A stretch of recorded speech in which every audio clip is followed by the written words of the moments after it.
inside so that we can begin today's proceedings. And for everyone seated at the back, it would be lovely if you just moved to the front so that we're all together. So yes, kindly, if you're still outside, please make your way in so that we can begin. Thank you.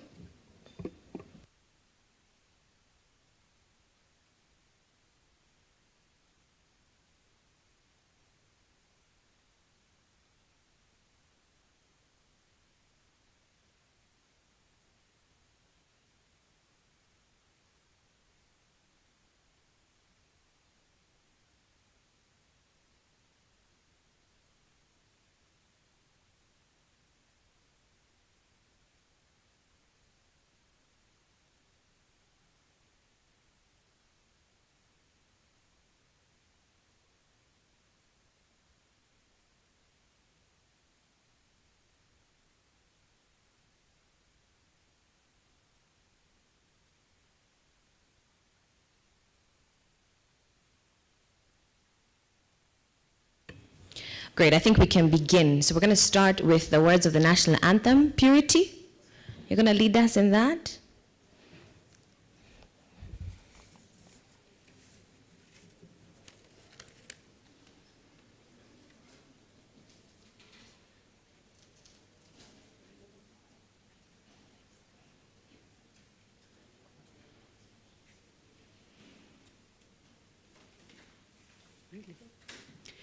Good morning, everyone. Kindly let us stand up for the national anthem. We will do the first stanza in Kiswahili. E Mungu nguvu yetu, te baraka kwetu. Haki iwe ngao na mlinzi, na tukae na undugu, amani na uhuru, raha tupate na ustawi. Thank you.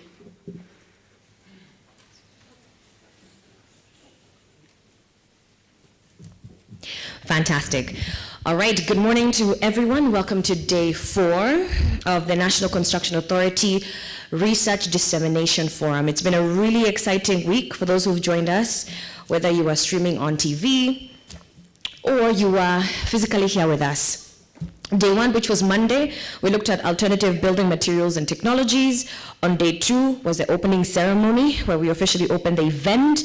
It was presided over by our Public Works Principal Secretary, Major General Retired Dr. Gideon Kihalangwa, and that particular day we were looking at the involvement of micro, small, and medium enterprises in the country, that's MSMEs. Day 1 was on alternative building materials and technologies. Yesterday we were looking at construction waste in Kenya, the need for sustainable waste management practices, and today is perhaps the most exciting day of the week, research on building failures.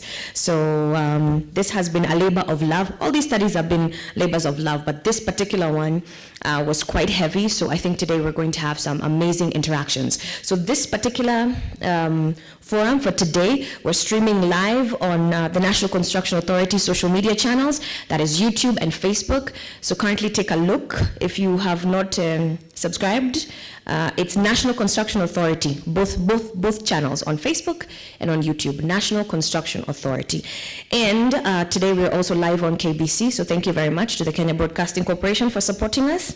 And we begin. If you are on Twitter, our hashtag for the day is NCA Research Forum Day 4. Okay, so I know a lot of you are on Twitter. Our handle as an authorities is at NCA Kenya, and the hashtag is NCA Research Forum Day 4. So please, let's keep the conversation going. This is a really critical study that we did, and the findings are going to impact this country for years and years to come. So hashtag NCA Research Forum Day 4. So thank you very much to everyone who's here. It is a pleasure to have you. And without further ado, we're going to get into the presentation, which is going to be done by actually the man who, how do we say it? Who bore the study, who gave birth to the study, who's seen it from the beginning to the end. Steve, are you not the one? You're ready? Sawa sawa. So please let's give a warm welcome to the Acting Manager, Research and Business Development at the National Construction Authority, and the man who's overseen the study from the beginning all the way till dissemination, Engineer Stephen Nyakondo. A round of applause, please.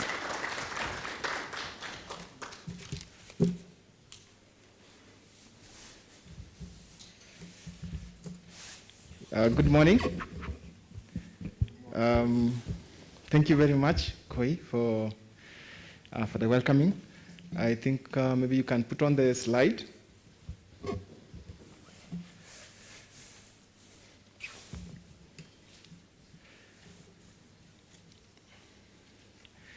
So the study that we are going to discuss today, we've been able to go through it, I think, for the last 2 or so years. We've been able to do this for the last 2 or so years. We concluded it last year, and it has already been published. It's our first published report. I think you'll be given a copy as you go out so that you can also look at it. So very quickly, I'll take us through the presentation. The key areas that I'm going to touch on in this study basically is on the background of the study, the goals and the objectives, the study findings. Then I'll also try and identify some of the lessons that we've been able to learn because we were able to go through the different best practices in the world. Then also finally to give some recommendations on the conclusion, and then we'll be able to finalize this study with what we have already been able to do as an authority. I'll play a short video. Maybe I'll request our technical team to just play it. This is an event that happened in Kenya some 2-3 years ago. This building was complete and people were staying in it. It happened in Kariobangi.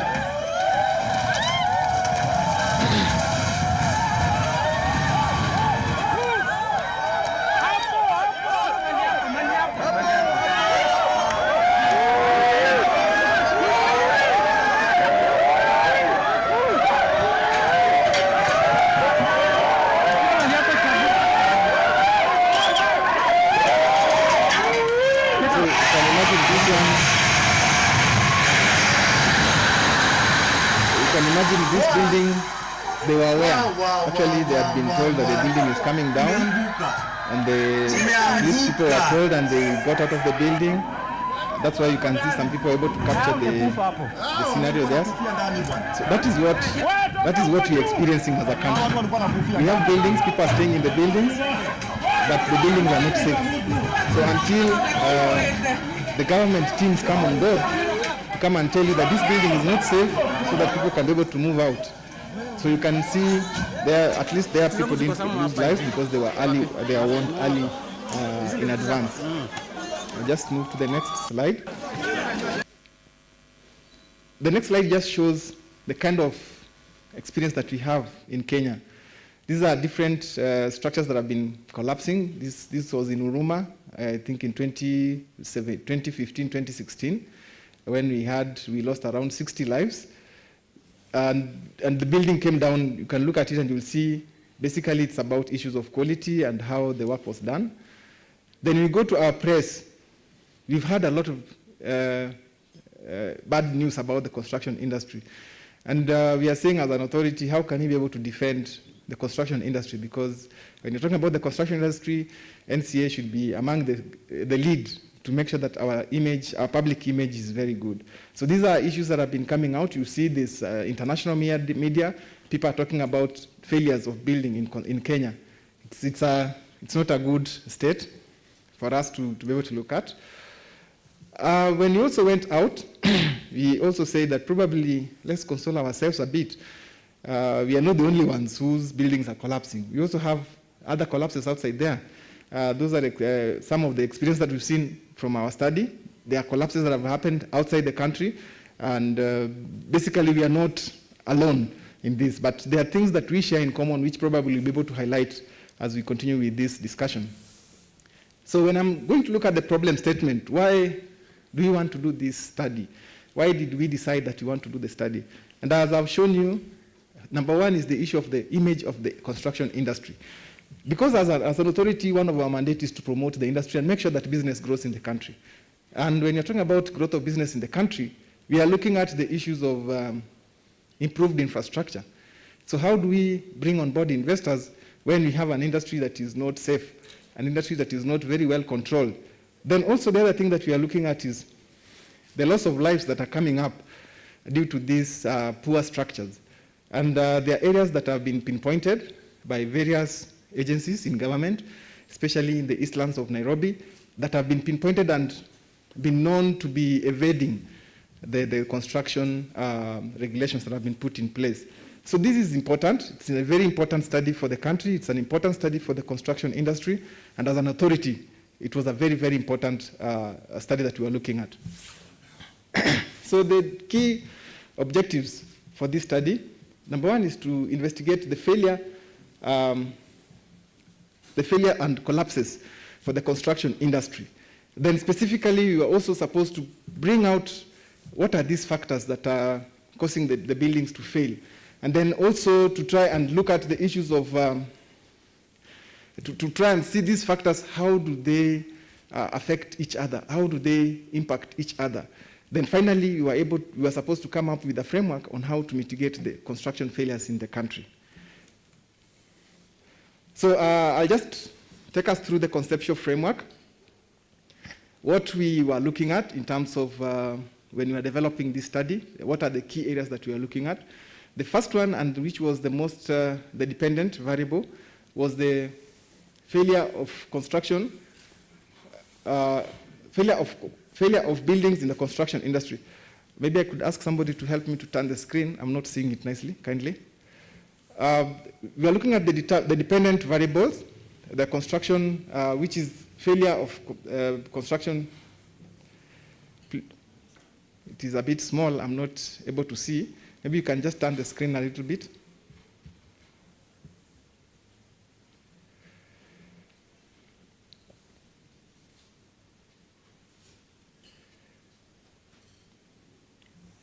Thank you.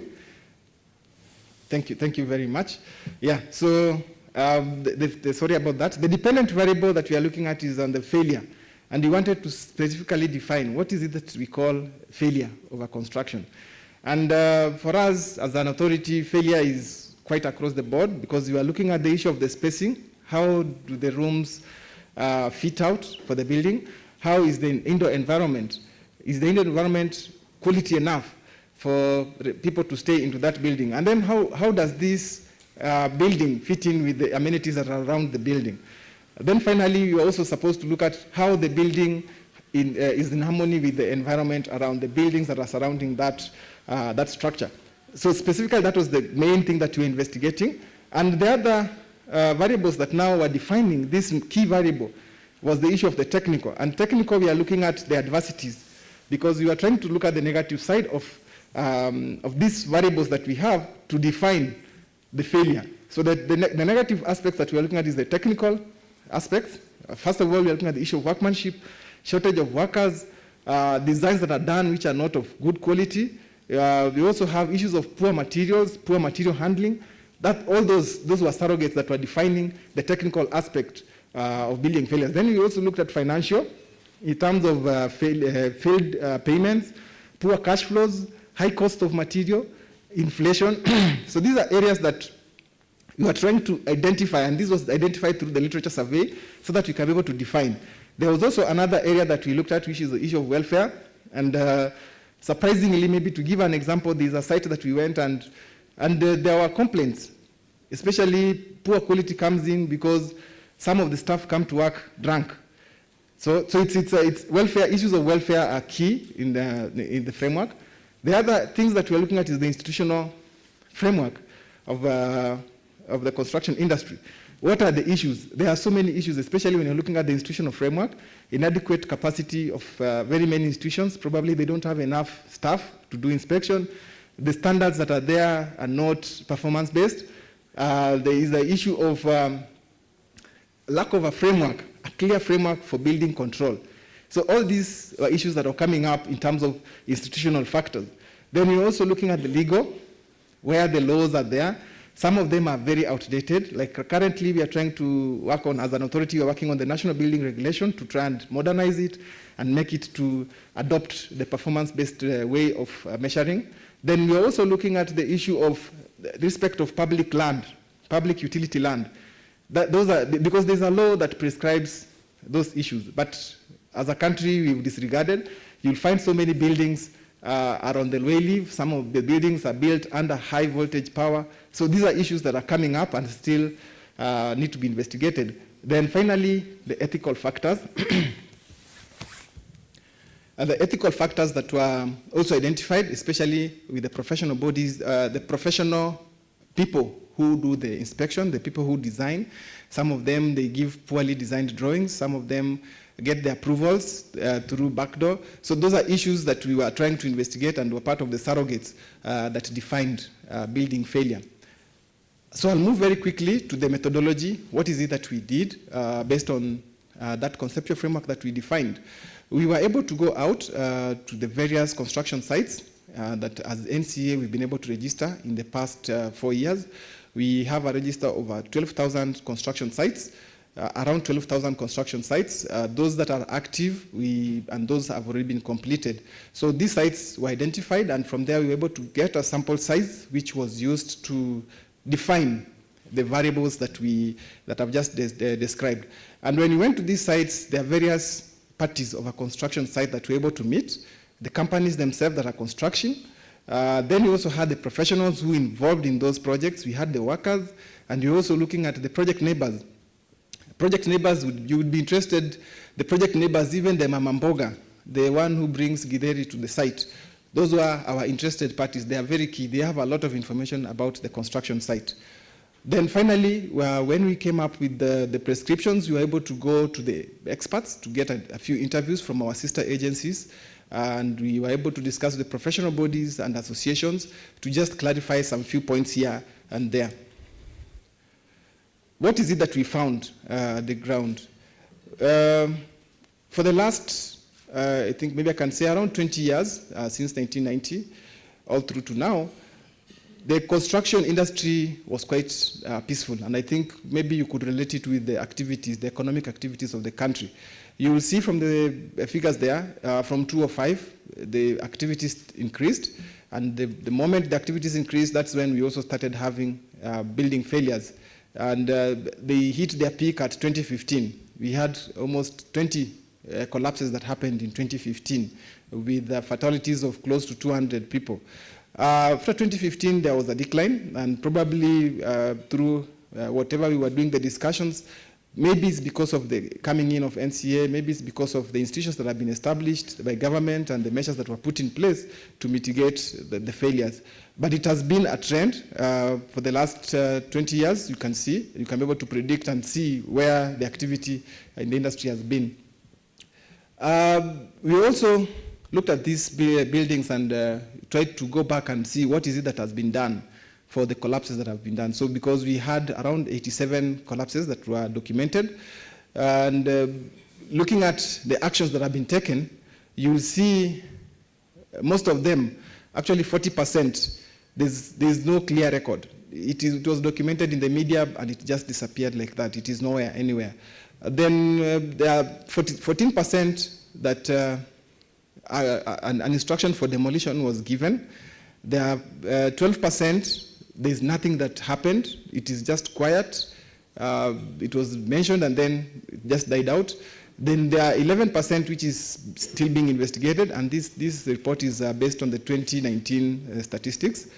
10% were closed. 6% were suspended. Suspended means that they are suspended and then the instruction can be given once an investigation or a go-ahead is given by the relevant authorities. Then repairs recommended, there are 2% where the investigations were completed and the developer was given instruction to repair, and then 1% are currently in court. We were not able to identify one which court process has been concluded, so most of the, actually the 87, they're still hanging there. When you look at the legal framework for the construction industry, and I think basically we are targeting the buildings because our scope was reduced to buildings. The legal framework, you can be able to see there, we have the draft construction industry policy, which is currently at cabinet level so that it can be discussed and moved to the session to become a session paper. We have the national urban development policy, which is in force. Then we have the national housing policy, the national environmental policy. We have the building maintenance policy. All these are papers that are active. National Construction Authority Act, the Physical Planning and Land Use Act. Then we have the Public Health Act, the MCA. We have the Building Code, the one that we are using currently is 1968. And then we also have the OSHA Act, the OSHA 207. So these are some of the policies that are there when you are looking at the issues of construction failure. And they're the ones that prescribe specifically what is it that is to be done. And what are the key observations? The key observations that we noted from the study is that there is a blurred linkage between the interrelationship between the county and the national governments in building control. It's not very clear how this works. And I think that's why you'll go out there into the public and you hear people saying there's a conflict or there's conflict of laws. So it is very blurred, and I think that needs to be cleared out. Then there's a lack of a clear framework for counties to execute their delegated mandate as required in the Constitution of Kenya, 2010. And then also the building code is outdated. At least that one, there's work that is going on. It's supposed to be reviewed. There's a national building regulation that has been proposed by the National Construction Authority. Hopefully, it will be able to come to the public for discussion. Then we look at the institutional framework. These are the institutions that we have when you're talking about building failures. The National Construction Authority being the leader there. We have the Building Inspectorate, which is an institution created by an executive order to ensure the maintenance and inspection of buildings is done in the country. It's domiciled under the Public Works State Department. We have the county governments, which have a very key role in building control. Then we also have the National Environment Authority, NEMA, which is supposed to enforce the MCA and the other regulations therein. The DOSH, we have the Joint Building Council. This is a private entity that is hosted at AAK. They've also played quite a big role because the contracts that we use currently in our projects, most of them are developed by the JBCC. That's something also that we need to start having a discussion on how can this be enforced. Because I know most of our private developers, they do not use contracts. They just do a verbal discussion. So it's something that we need to have a discussion on and see how that can be done better. We have KEBS, and then we also have the EPRA, and finally we have the WRA, which is the Water Resource Authority. These are the key institutions that have been very active around the construction industry when building failures happen. This is just a basic analysis that we did, very, very brief, to just show us what are these institutions that you get involved with when you are working when you are doing your own building. So there are very many, and we were able to break it down in terms of the planning. Then we have the design, construction, handing over of the project, and finally to the maintenance level. So these institutions, if you look at it, you'll see at some point you'll be able to have an engagement. And as a developer, it is very important for you to have this information so that as you are doing your design, as you're getting your advice from your professional advisor, who is the project manager, you need to be clear on who are you supposed to reach out to in terms of the project development and project conclusion. Then I'll come very quickly to just look at the engagements, because you are trying to also look at, trying to disaggregate the engagements that you have between the national government and the county government. As we said, that it is very blurry, but there are some areas that we were able to pick out. When you're talking about the land use planning, as a national government, there is a role, and then the county government also has a role. Then you look at the development control as another area which is very key, being handled by the county governments, but the national government also plays a role in terms of policy development and policy guidelines. Then also when you come to the issues of building control, which now is the key interest when you're talking about the building failures, the main player is not very clearly cut out. But look at the urban development. There is a law that has been put in place under the Planning Act, which provides a sense of building control, but in a very low key area. Then as NCA, we come on board in terms of the general regulator. But that clear cut has never been brought forth so that it can be able to be discussed clearly. Then you also look at, in terms of research, there is that advice that we get from, because the counties, most of them, they are very low in terms of research, so they are supposed to advise the national government in terms of the gaps, and then national government will be able to provide support in research. We have the Kenya Building Research Center as one of the key bodies that have been set up to conduct these studies, and as NCA, we come in very strongly in these research areas. I'll go very quickly to the best practices. As a study, we were able to identify 4 countries which are very linked to the country, and this is basically, if you look at the Commonwealth countries, because we share quite a lot in terms of regulations and laws, and then also we are also looking at it in terms of the kind of benchmarking that has been done, and what is it that we expect as a country. So these are the things that defined us and led us to identify these countries. In terms of the best practices, what is it that we were able to identify? When you're talking about enforcement, it is very clear if you study the framework in these countries that development control and building control is very distinct. They are 2 distinct activities in the economy of the country. So there is a need as a country to come out very strongly to define what is it that is development control and what is it that is building control. Because that is where I think as a country we will be able to get it right. Then we also look at the need to consolidate and harmonize laws and regulations on building and construction. So there is a need for that discussion to start happening, and I think as NCA we are supposed to be the lead in that area. Then there's a need to give prominence and responsibility to the professionals. I think as a country, our professionals, they've not had that lead role in the projects. Most of the time, the developers have been taking the star. They are the lead, the starring in that project. They define quite a lot in a construction project. And because our professionals are not enabled, it's an area that we need to look at. What kind of responsibility can we give our professionals? For example, in Malaysia, there is a person who is called a principal submitting professional. He's the person who is mandated to even sign the insurance for that building. So that professional, if he's given all that role, he is a key person in that construction of that building. Then we also look at the issues of standardization. As a country, based on the regulations that we have, the 1968 Building Code, people have moved. The country has moved to new technologies. And you'll find the way Kisumu County will take the EPS is not the same way that Isiolo County will take the EPS or Mombasa County. So there needs to be a standard. And on Monday, I think we talked about the ABMTs, that is the alternative building technologies. We need to have a standard so that these processes are standardized across the country. And that's why there's a proposal to have the performance-based building codes so that it can allow for this kind of engagement. And then also, in terms of the practice itself, there is the need to have a manual. And as I mentioned earlier, there's a need that we have the contracts, the JBCC contracts. How can we be able to adopt it and make it a law so that everybody in the country who has a contract or is doing a building should have a contract that is enforceable. Then finally, looking at the technical capacity, the issues of having on board technical personnel. I may surprise you. We went to one of the counties, probably I'll just withhold the name, where they have only one engineer. And the county is, the development there, it's one of the big growing counties. They have only one engineer to do approvals. And this same engineer is the one who's supposed to go to site to go and inspect. So the issue of capacity is very key. It's something that we need to look at.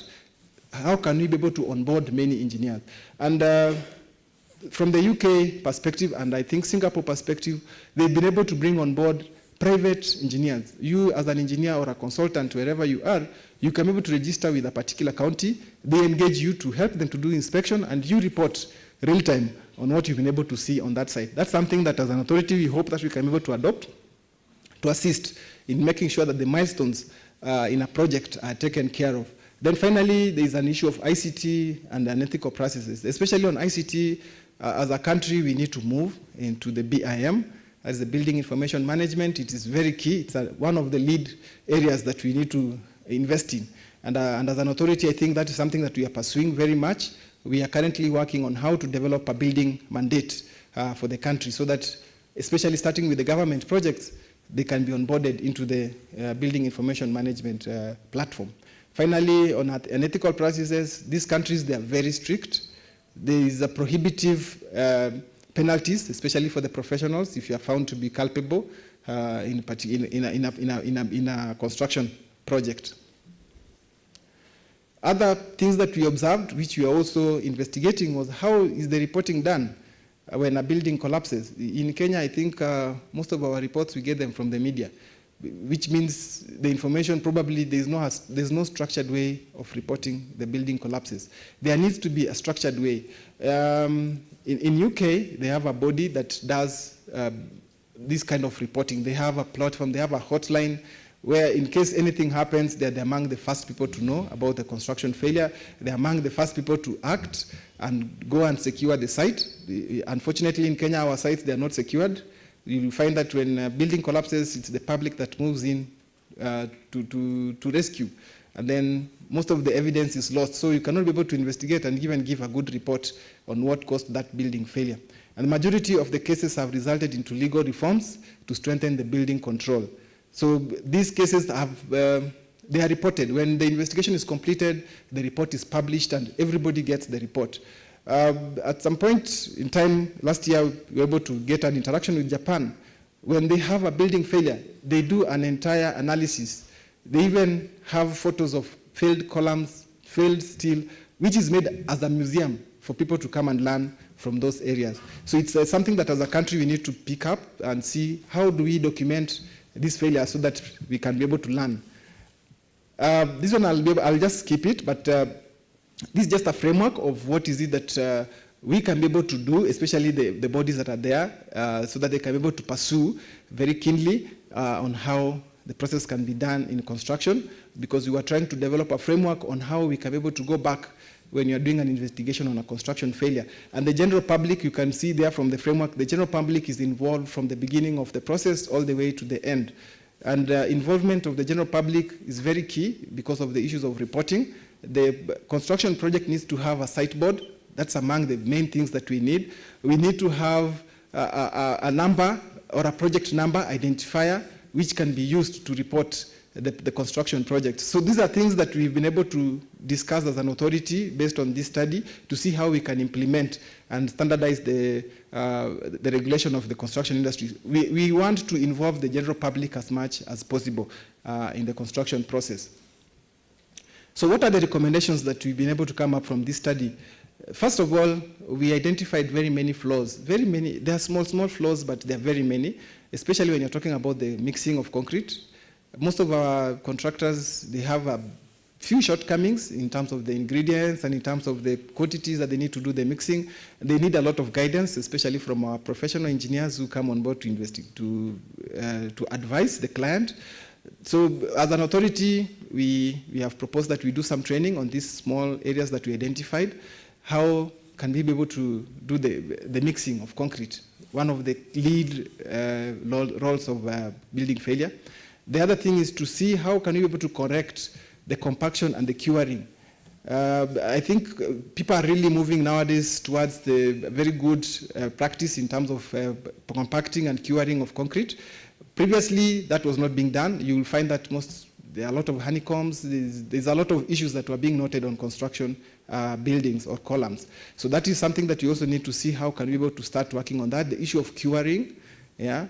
The building that collapsed in 2008, the Kihonge building in Nyamakima, basically the issue that was there is the issue of curing. And I think the project team were not very clear on how this can be done. And they proceeded to construct subsequent floors without making sure that the curing is done for the previous floor. So issues of watering and curing very important, and we need to start discussing that with the contractors. Then the scaffolding, that's also another area that we noted as an area of failure for our contractors. The other area that we noted was the issue of the steel reinforcement bars. Some of them, they're not done to the standard. Instead of doing 200, sometimes they do the gap between the rings. Sometimes they even do up to 150, up to 1 foot, which is not advisable. I think the engineers will be able to tell us. That gap needs to be maintained at 150, maximum, a minimum of 200. But because you want to save, in the column, you do the rings at 1 foot or even more. Those are things that were identified in some of our projects. The other thing that we noted was the issue of materials. And it's something as an authority we are pursuing. It's very strongly the Naivasha sand. Naivasha sand has been documented to be not of very, very good quality. There are studies that are going on to be able to give reports on that. But as an authority, that is something that we are really pursuing to make sure that this sand is either enhanced or modified or something done to it so that it can be used in the construction industry. Most of the failures that we identified, some of them use that kind of sand, so probably there is a link between that sand and the failure of those buildings. Then finally, the other thing that we identified was the issue of materials testing. When you do our concrete, it is mandatory that you do the cube tests. And I think the standard that we are using currently is the one for the public works, but as a country, we need to adopt a national standard. If somebody has not, or the engineer has not come across the public works standard, so probably he may not use it in his project. But if there is a national standard that can be applied for both public and private, that can be a very good document for the industry. The other thing that we are looking at is the issue of legal reforms. Number one, development of an arcing construction industry policy. That is something that we've already pursued and is at an advanced stage. Hopefully it will be able to come to the industry. Then NCA to adopt the national building regulations. That is something that we're also currently working on. Enact the regulations that will address the weak coordination amongst agencies. As an authority, our key role actually is to coordinate and oversee the construction industry. And these other agencies that are within the construction industry, how do they relate to each other? So as NCA, we need to have that regulation to the coordinating role. So there is a need for that regulation to be done so that that coordination can be strengthened. And in various studies, previous studies, we did a study on the capacity of the industry. That is one of the findings that was also gotten from that study. Then finally, empowerment of the regulatory bodies to address unethical issues, especially in terms of penalties. Yeah, our professionals, I think we have a weak link there. Some of us, we implement poor projects and we escape and we get away with it. So it's something that needs to be looked at. Review of the licensing criteria for the NCA contractors. I think that's something that we've also started working on. We looked at the American framework of registering contractors. It is one of the very, very good framework. And we realized that as a country, our contractors, the professionals themselves, the person who is, I can say the director, the lead director, sometimes they escape because as an authority, we don't recognize them. So we need to have to recognize these people as the person, as the entity. And in case contractor X fails, it's supposed to be the director who has failed. So that this director, if he's either blacklisted, he should not be able to come back to NCA to register again. So that is something that we identified in America, and I think it's something that we'll need to adopt. Currently, we are working on the same. There's a committee that has been formed to review the criteria for licensing contractors, and in the near future, that is the direction that we are going to. As an individual, we look at you as Joshua or James, as the person who is culpable. The moment you are blacklisted, you will not come back to register again as a separate entity. Then finally, as an authority, that is something that we've already started the process of developing a hotline for reporting construction failures. And we're also trying to do a lot of public sensitization on construction failures through our corporate communication department. Publishing construction guidelines and manuals, also another area that we've really worked on very hard. Then we move to the monitoring and evaluation. That is also another area that we identified as a weak link. How do we do the early warning systems for building failures? We have an engagement with the National Disaster Management Unit so that we can be able to develop an early warning system so that even the public, and as I said, we want to involve the public as much as possible. The public to be part of the process. Anytime you identify a crack, and I think we want to thank the Facebook and the social media teams that we have outside there, the people who surf and so these reports that we get, most of them come from social media, and as an authority, we move very fast to go and take care of those issues. You'll find a building, somebody identifies a crack and sends that image on Facebook, and that's how you get that information. But you want a framework that can be put in place. If you identify a crack, if you identify somebody who's doing something that is not right, you just report, and we'll have our teams there to investigate immediately. So that framework is being worked on. Hopefully will be published very soon. Publish a clear guideline on building failure investigations with a clear intention of persecution.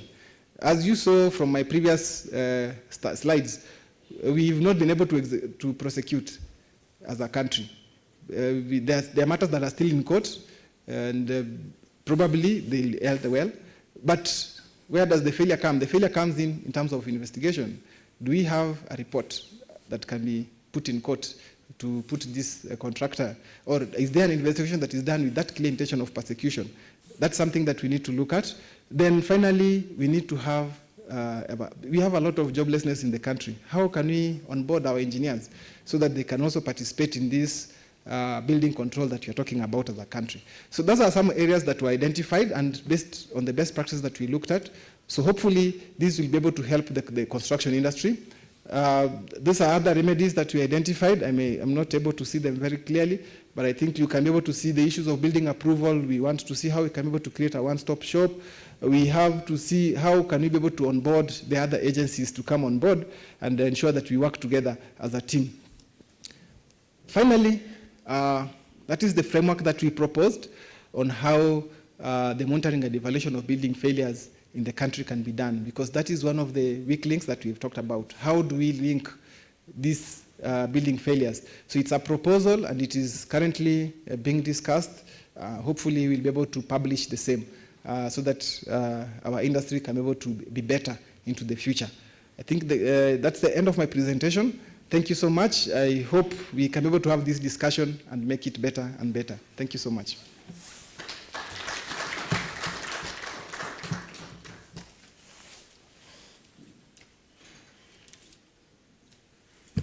Thank you very much, Steve. That was an excellent presentation, actually.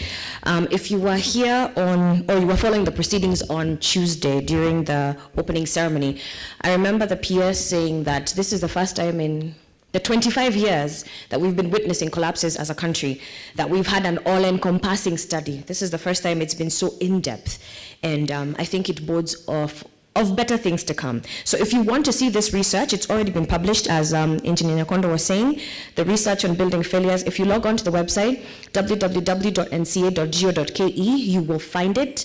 There's a research tab. If you just log on to there, you can see the full study for yourself. And by the end of the week, we'll be able to upload all the presentations that have been there,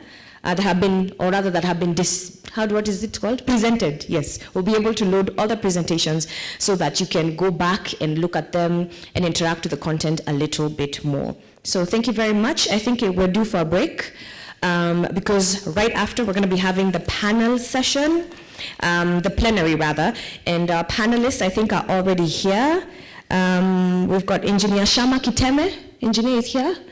We've got a representative from the Engineers Board of Kenya, and then we've also got our moderator who's going to be Professor Robert Rukwaro. So it is now 9:45.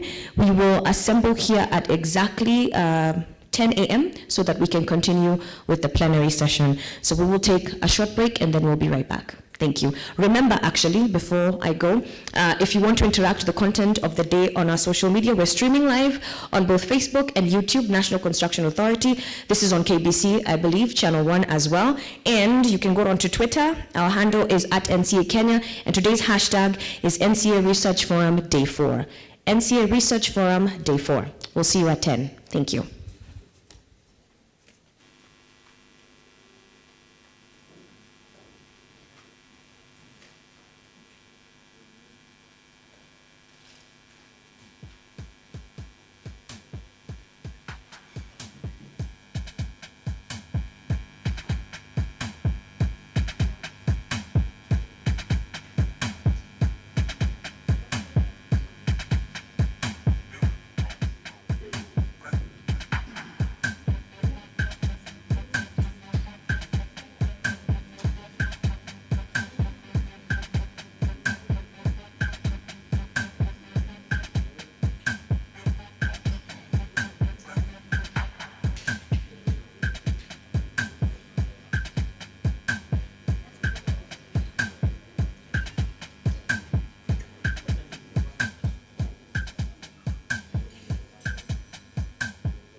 strong. Unajua kurejista na NCA, National Construction Authority, inamaanisha nini? Inamaanisha umetambulika kama fundi wa mijengo hodari kulingana na ujuzi wako. Inamaanisha umesimamiwa kiafya, kikazi, kimalipo na kisheria kote Kenya. Inamaanisha pia umeaminika. Wewe sio fundi badia, na kwa hivyo utaitiwa kazi mingi. Be sure, Jenga smart to ensure the safe construction of all residential, commercial structures, roads and other works. The National Construction Authority is directing all contractors to be registered with and workers accredited by the authority to ensure compliance with the construction regulations of Kenya. Reach our customer care team on 0709 126 173, 0709 126 102 and 0709 126 172. National Construction Authority. Building a strong Kenya. What do you need to be registered as a contractor with the National Construction Authority? Log on to site. Click on Register to be a contractor. Then click on Contractor Registration Portal to access the NCA Contractor Application Portal. Click on Register and register an account by filling in the requested information in each field. Log into your account with the national ID or passport number and password used when registering your NCA account. National Construction Authority. Building a strong Kenya.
Watu wangu wa mjengo, strong.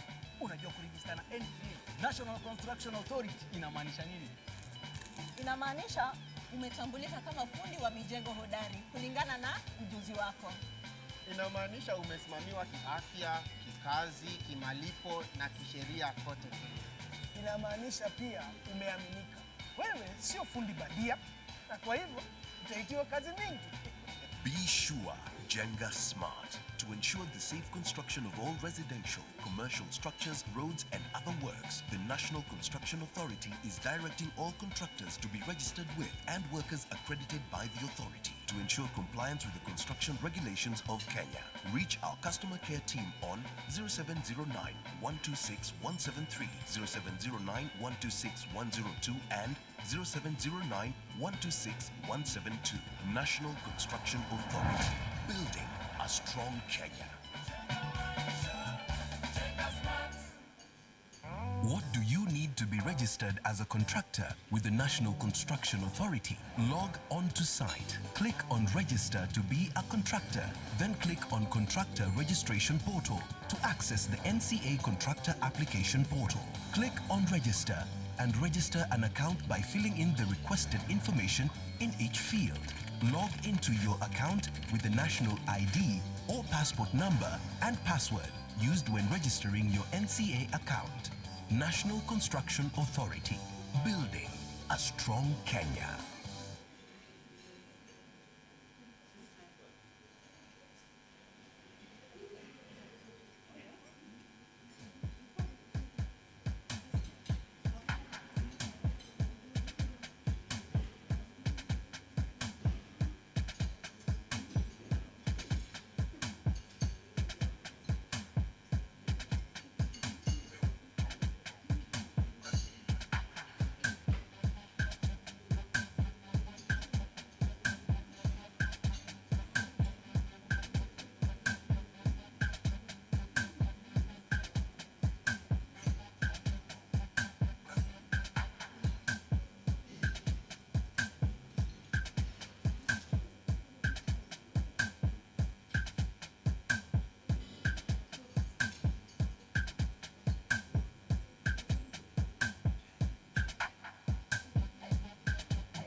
Watu wangu wa mje, strong.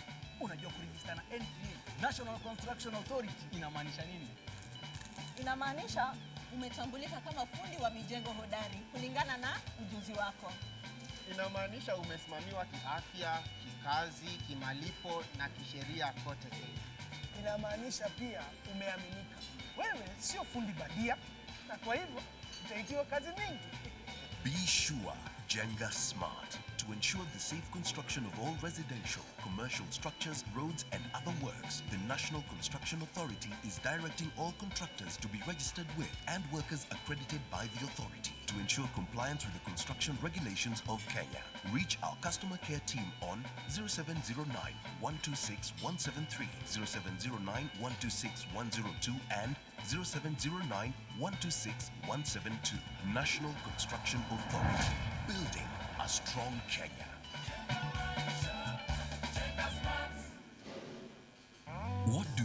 need to be registered as a contractor with the National Construction Authority?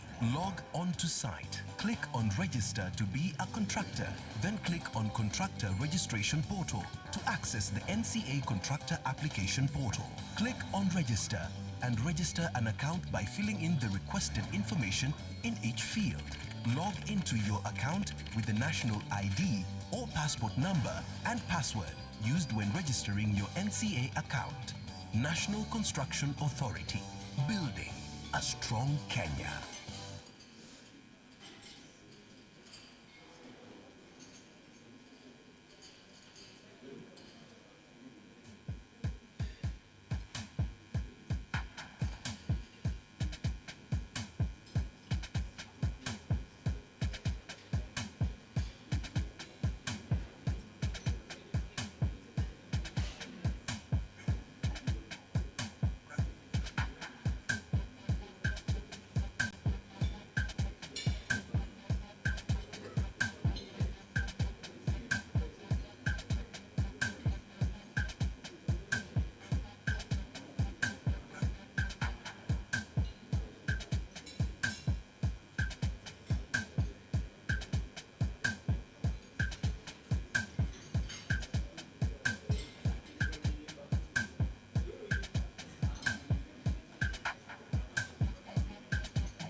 Watu wangu wa mjengo, strong.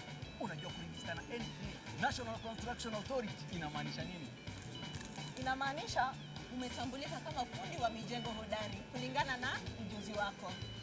Inamaanisha umesimamiwa kiafya, kikazi, kimalipo na kisheria kote Kenya. Inamaanisha pia umeaminika. Wewe sio fundi badia, na kwa hivyo utaitiwa kazi mingi.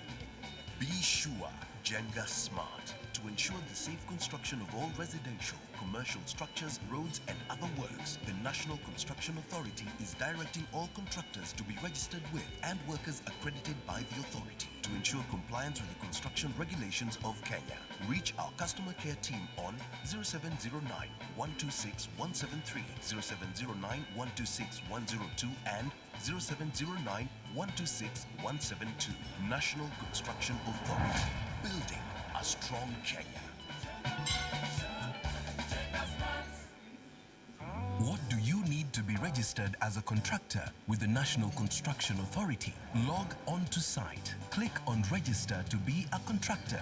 Then click on Contractor Registration Portal to access the NCA Contractor Application Portal. Click on Register and register an account by filling in the requested information in each field.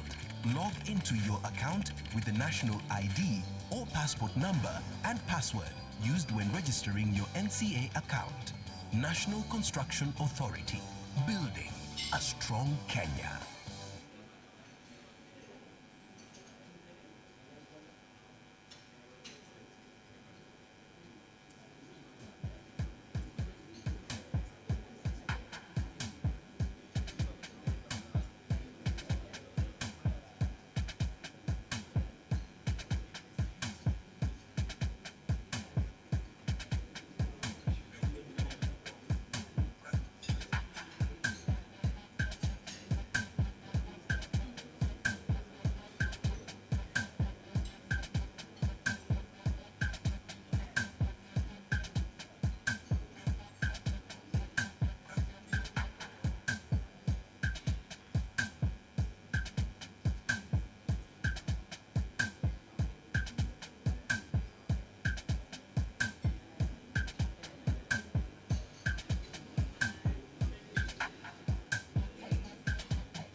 Watu wangu wa mje, strong.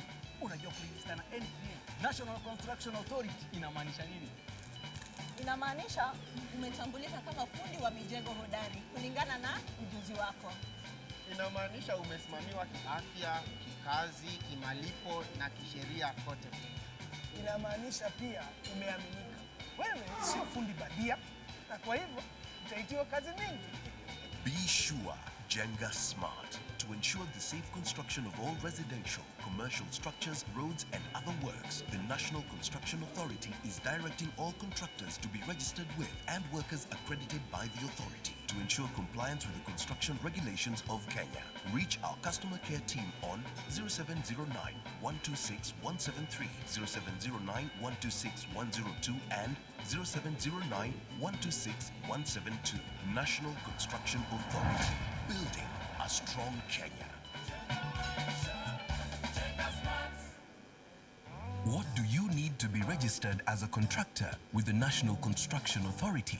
Log on to site, click on Register to be a contractor, then click on Contractor Registration Portal to access the NCA Contractor Application Portal. Click on Register and register an account by filling in the requested information in each field. Log into your account with the national ID or passport number and password used when registering your NCA account. National Construction Authority.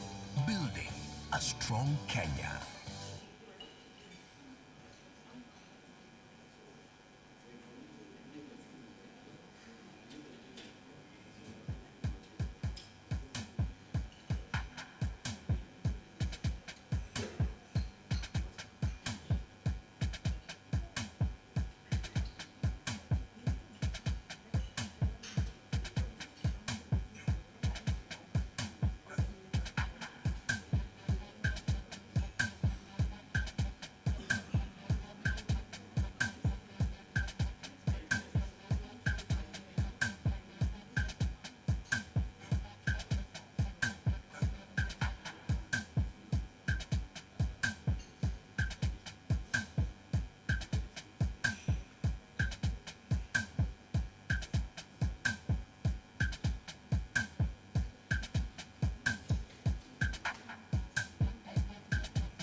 National Construction Authority inamaanisha nini? Inamaanisha umetambulika kama fundi wa mijengo hodari kulingana na ujuzi wako. Inamaanisha umesimamiwa kiafya, kikazi, kimalipo na kisheria kote Kenya. Inamaanisha pia umeaminika. Wewe sio fundi badia, na kwa hivyo utaitiwa kazi mingi. Be sure, Jenga smart to ensure the safe construction of all residential, commercial structures, roads and other works. The National Construction Authority is directing all contractors to be registered with and workers accredited by the authority to ensure compliance with the construction regulations of Kenya. Reach our customer care team on 0709 126 173, 0709 126 102 and 0709 126 172. National Construction Authority. Building a strong Kenya. What do you need to be registered as a contractor with the National Construction Authority? Log on to site. Click on Register to be a contractor. Then click on Contractor Registration Portal to access the NCA Contractor Application Portal. Click on Register and register an account by filling in the requested information in each field. Log into your account with the national ID or passport number and password used when registering your NCA account. National Construction Authority. Building a strong Kenya.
You're having right here is concerned with stakeholders.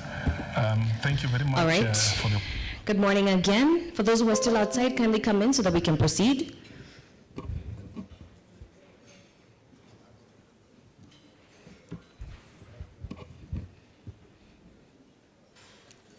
If someone can shut the door so that we don't have as much feedback when they're clearing the tables. Thank you. Good morning again. Welcome to, is it session 2 or part 2 of these morning's proceedings?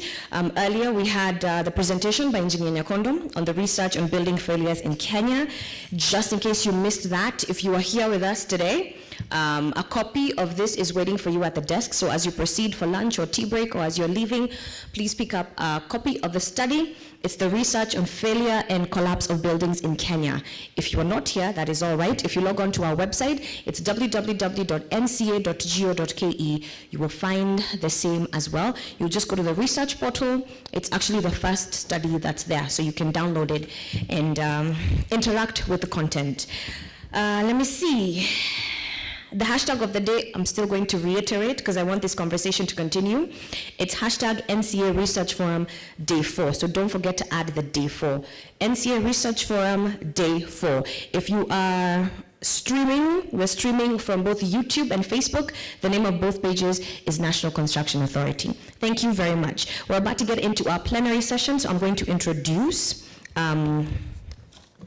everyone, both our panelists and our moderator. So I'm going to start with the moderator. His name is Dr. Bernard Mugwina Njuguna.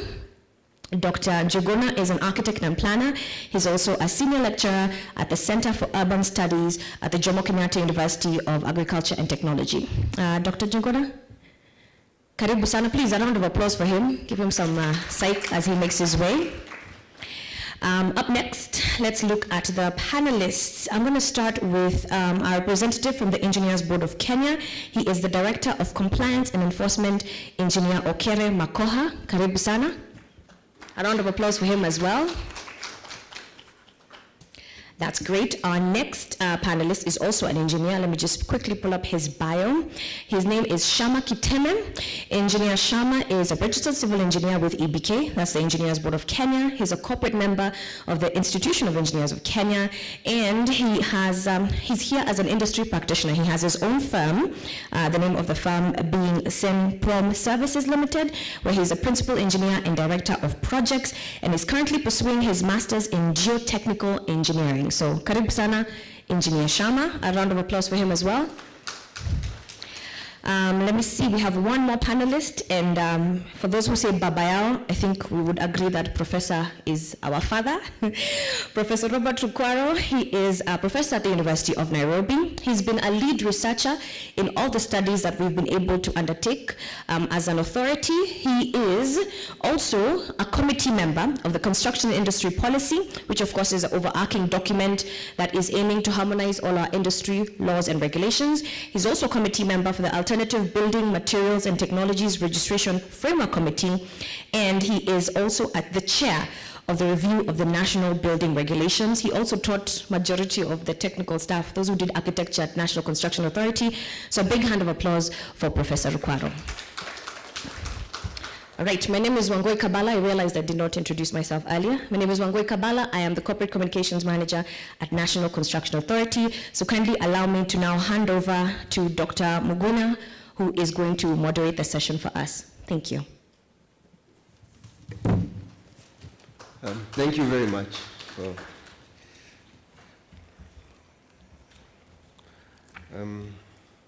So karibuni, good morning. We are going to discuss the presentation that was made earlier on, and with me to discuss that presentation and the members here that were introduced, I would like to ask them to add something more about themselves and why they think that it is important to deal with this matter of building failure and collapse, and whether there's a difference between failure and collapse, or it is the same thing. We'll start from the left, Professor Rukwaro. Yes, it's an interesting question. So can I start by just saying, as architects or consultants in buildings, we are trained to make sure that buildings don't collapse. Buildings are safe, they are healthy, they are convenient to use, and they are safe. So we already know as consultants what a building is intended to do and to be. So the collapse of buildings that we see Collapse is when there's total structural failure. That means the building's integrity, structural integrity, was compromised in one way or another, either at the steel specifications, at the mix, or at different levels. Failure is a detection of defects that can be seen when actually the building doesn't have total collapse. That one we can regularize, so that the two scenarios actually are fundamentally different in terms of safety of the building. And I think we'll be deliberating this more, but the underlying thing, as we all know, and the structural engineer can tell us, a building can only collapse if the structure fails. So the issue is, why do structures fail when the buildings are put up? And I think those are the things that I think you'll be deliberating on in our discussion. Thank you, Chair. Thank you. Engineer, you're in private practice, Engineer Sharma. What is failure to you? Thank you, Chair. I like what the Prof said, that it touches more on the structural engineer, and that's correct. We design a building for safety, functionality, economy, and sustainability. And if a building does not meet those, and especially the aspect of safety, we are safe to say that building has failed. This is because you can even have a building that has not even collapsed or crashed, but yet you cannot occupy it because of the glaring safety concerns the building has. And so basically, when the building has failed, and even the collapse itself is a progressive thing. You could see cracks, you could see other elements of a failure like sagging beams, which is deflection more than the limit that are required. So failure itself can also be progressive. And in most instances, it will be noticeable. There will be signs. There will be indications that this building will collapse. And I'm happy with the presentation of the research that indicated that we need to have a way of having early warning signs. And especially the clip that we saw of an example of a building that was identified and evacuated in time. The sad part is that when that is not there, we end up losing life, and that is avoidable. It is avoidable if we engage professionals in design. It's avoidable if we carry out proper quality control on the materials used in construction. It is avoidable if we maintain the buildings and we use the buildings as per the design, so that you don't design a building for residential use and then you convert it into a church. What you do, you are converting the building and giving it subjecting it to law that it was not designed against. Thank you very much. Thank you, Engineer. I have a question for Engineer Okere. You are with the Engineers Board of Kenya, and which means the Engineers Board, we know it is it's responsible for compliance and enforcement. In fact, you are the director for that.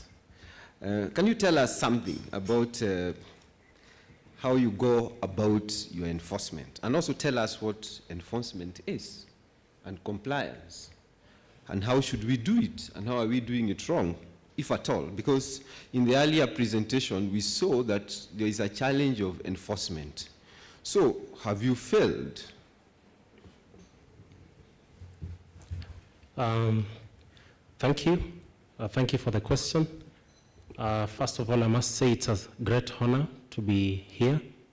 Great honor for this opportunity, and congratulate NCA for this tremendous work that they have done. First of all, I think before we go to issues of compliance, let me say something brief about the Engineers Board of Kenya. The Engineers Board of Kenya is a statutory body that was established under the Engineers Act of 2011 with the sole mandate of registering engineers, engineering consulting firms, regulation of the engineering profession, training and capacity building. That is our mandate as the Engineers Board of Kenya. And previously it was the Engineers Registration Board under Cap 530 of 1969, which has since been repealed. If you can recall during the presentation, the presenter mentioned the engineer almost more than 12 times, I counted. And you can see the responsibility of an engineer in a project is very high. That is not to say that other players are not important, but the responsibility is extremely high. And that is why even when a building collapses, most often they'll ask, who is the engineer of this project? Who designed this project? So as a board, we have a very, very robust, and I would say robust legal framework in form of the Engineers Act that addresses all these issues that deals with the failure of buildings. And just to put it into perspective, an engineer is someone who, after considerable training, is able to apply scientific principles to design, to do project management, and to be able to harness the resources of nature for the benefit of humanity. If we get it in that context, then when we come to buildings, this is what we have to say. So it's a whole chain. We have to get it right from education, and that is what we involved together with the academia in terms of educating this engineer to get the proper training. In terms of transitioning from graduate engineer, there's an internship program to, and when this already becomes a professional engineer, consulting engineer, there's continuous engagement in terms of training as capacity building. So the engineers is in terms of the times. Now, when we talk about the robust framework of the Engineers Act, as a profession, we are also bound by professional ethics. There's a code of conduct and ethics for engineers that actually enables this engineer to work with competence.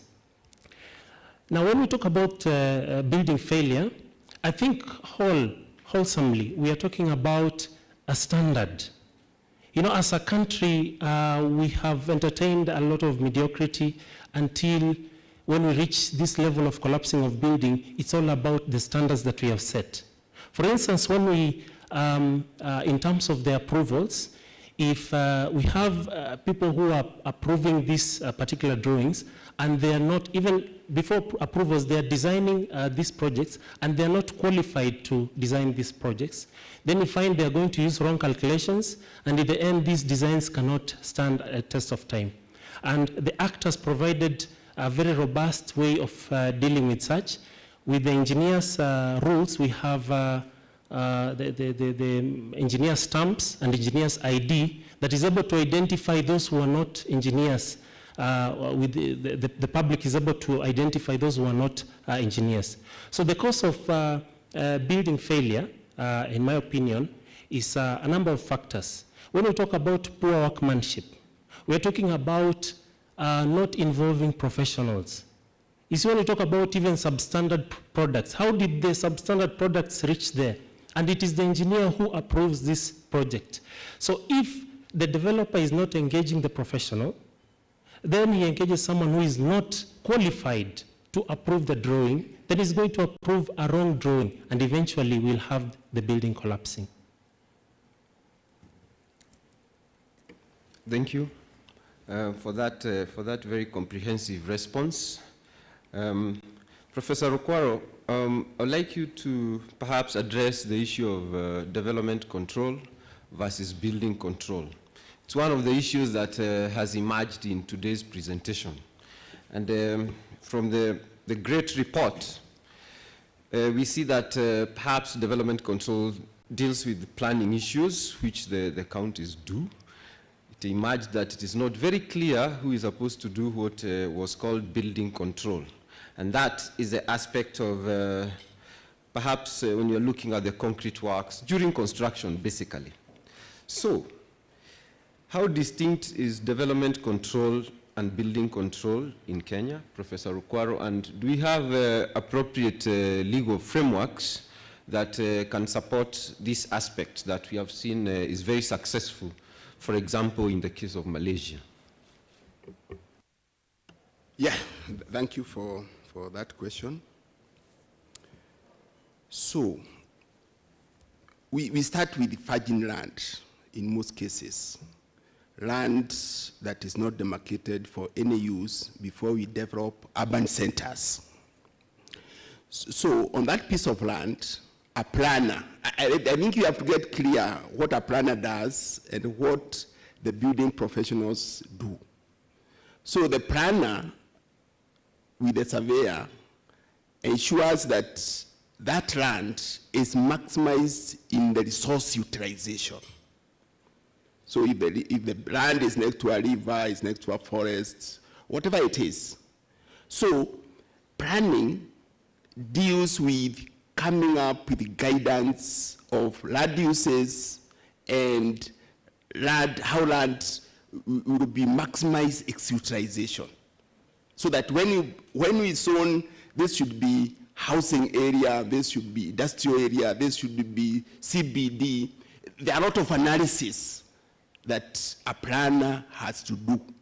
So the planner, at the end of the day, directs what land should be used for specific areas. And we know that. So that now, the building, now, when he does that, he comes with controls, like what should be the plot ratios, what should be the land uses, and also that zoning, what should be the way leaves. They come up with all those ordinance of how that land can be utilized. So, and then you get a map. You get a map that actually a master plan or partial plans that actually show how land would be used. So the planner helps us with the surveyor who demarcates the land in that. And they come up with regulations, guidelines, and acts of parliament that actually ensures what they have done must be followed.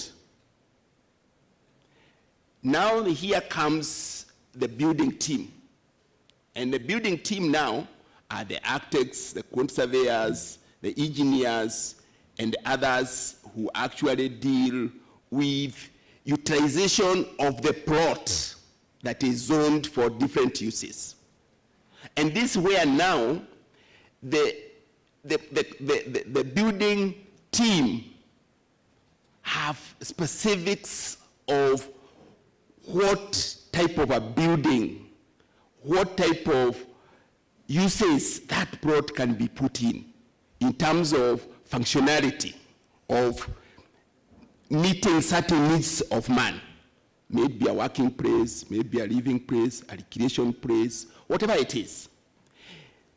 When the architects, the engineers, and this group is working, they use certain standards, they use certain codes, they use certain regulations that relates with the buildings and the civil works within that plot.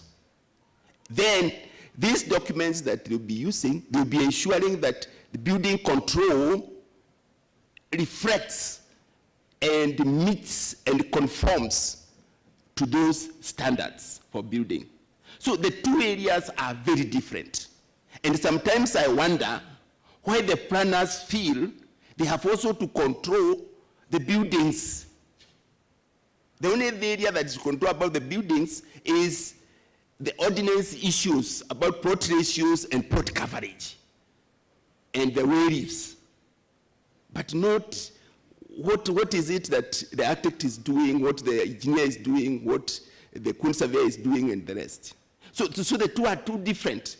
One is dealing with the plot and the development therein, which is a building in most cases.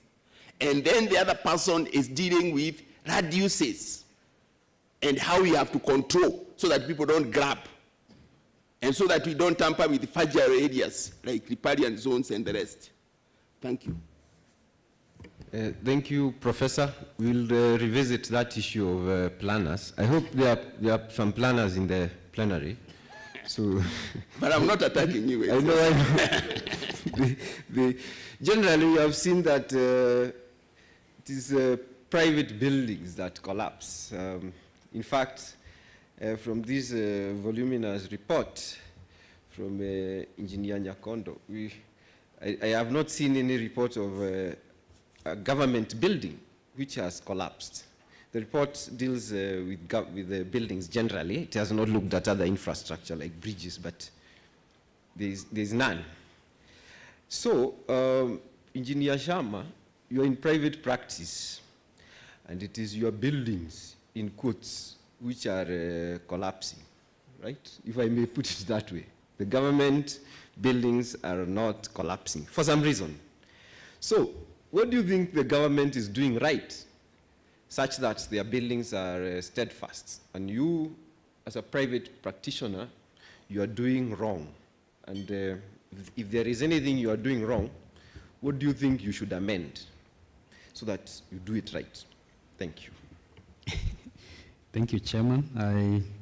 I'm not sure there is something we're doing wrong as practitioners, but this is a profound question to reflect on, frankly speaking, because it goes to the center of all the conversations we are having. I would take it that the government is well equipped in terms of capacity. There are professionals, and there are processes to make sure that the buildings that the government develops, they go through proper design, conceptualization, and during execution, which is construction, there is proper quality control. Now, when it comes to the private sector, because we are a liberal market, a developer has a choice to engage the professionals, but it comes at a fee. My experience is that the developers look at the final product, that is a building, and they get to lose the concept of how to get there in terms of quality, in terms of proper design. They get so much consumed with the final product. But the final product is as important as the journey that you get to there. Oftentimes you'll find they don't want to pay the professional to design the building properly. Oftentimes the professional finds the kind of appreciation in terms of the compensation for fee is too little for them to be involved in such a project. Many buildings around the country, they are sick buildings, even if they have not collapsed. Sick how? You get into the building, it's during the day, you have to put on the lights, because that building was not designed to maximally utilize the natural light. Other buildings, you go and you are told, watch your head. You are going to hit your head as you go down the stairs or up the stairs. I can guarantee you that if that building is designed by a professional, proper considerations will be made. It will be designed to the safety standards. It will be designed to be functional for the use it is made to be put in. Sustainability is another factor. And besides, we also design for economy. So in my view, the failure in the private sector is in engaging professionals. And I find it difficult to appreciate the fact that you will put up a building that you're going to stay with for 50 to 100 years, and you don't want to engage the professional to give you the best that you can get out of that. The alternative is you get a building, whichever shape, whichever format that it is, and you live with a mess for 50, 70, 100 years. So in my view, it's a place of having the professionals properly engaged. Engage the architect to design the space for you, engage the structural engineer to design the building to be safe so that you do not get in there and it collapses because of structural failure. Engage the mechanical engineer to design plumbing systems, HVAC systems, for your building to be healthy to live in. Engage the electrical engineer to have the firefighting systems and the systems that make the building to be safe for occupation. So I believe the gap between the success in the public projects, buildings, and the private buildings is basically because of a liberal market. The developers feel they have a way in which they can run away and do without the engineers, well, the architects, without the professionals. And then we have the quality compromised. Even after you get the design done properly, you still need the professionals to monitor and control the quality of the works. Check the concrete class, slum tests. I'm grateful that Engineer Nyakondo brought out the issues of curing of concrete, and buildings have collapsed because the curing was not done well. Engage the engineer to be a right-hand person during the construction to keep control of the quality and quality assurance, which is actually basically a function of NCA to enforce. And so for me, and especially as we come to roll out the building code, the place of the professional in the buildings, we have to get it right. And I can guarantee you, we have the EBK represented here. If you have engaged a professional and your building goes wrong, there's a recourse. There is a recourse in law, whether under Borax for architects and quantity surveyors, or under EBK for engineers. If it goes wrong, you have recourse in law because you have engaged professionals. So for me, I think we cannot overemphasize that fact that we need to have professionals involved in buildings, and especially to avoid this painful end of building collapses and losing life and losing our livelihood. Thank you very much. Thank you, Engineer. That's very comprehensive. You have raised a matter which I'd like to be addressed by the EBK. That matter is because you have said that it is necessary to engage professionals. I agree. What is EBK doing with those developers who do not engage professionals? Is it your mandate? And do you even encourage the public? Do you educate the public that they need to use professionals? All right. If I am a member of the public and I find what I may suspect to be a building failure, I'm a lay person. How can I access EBK?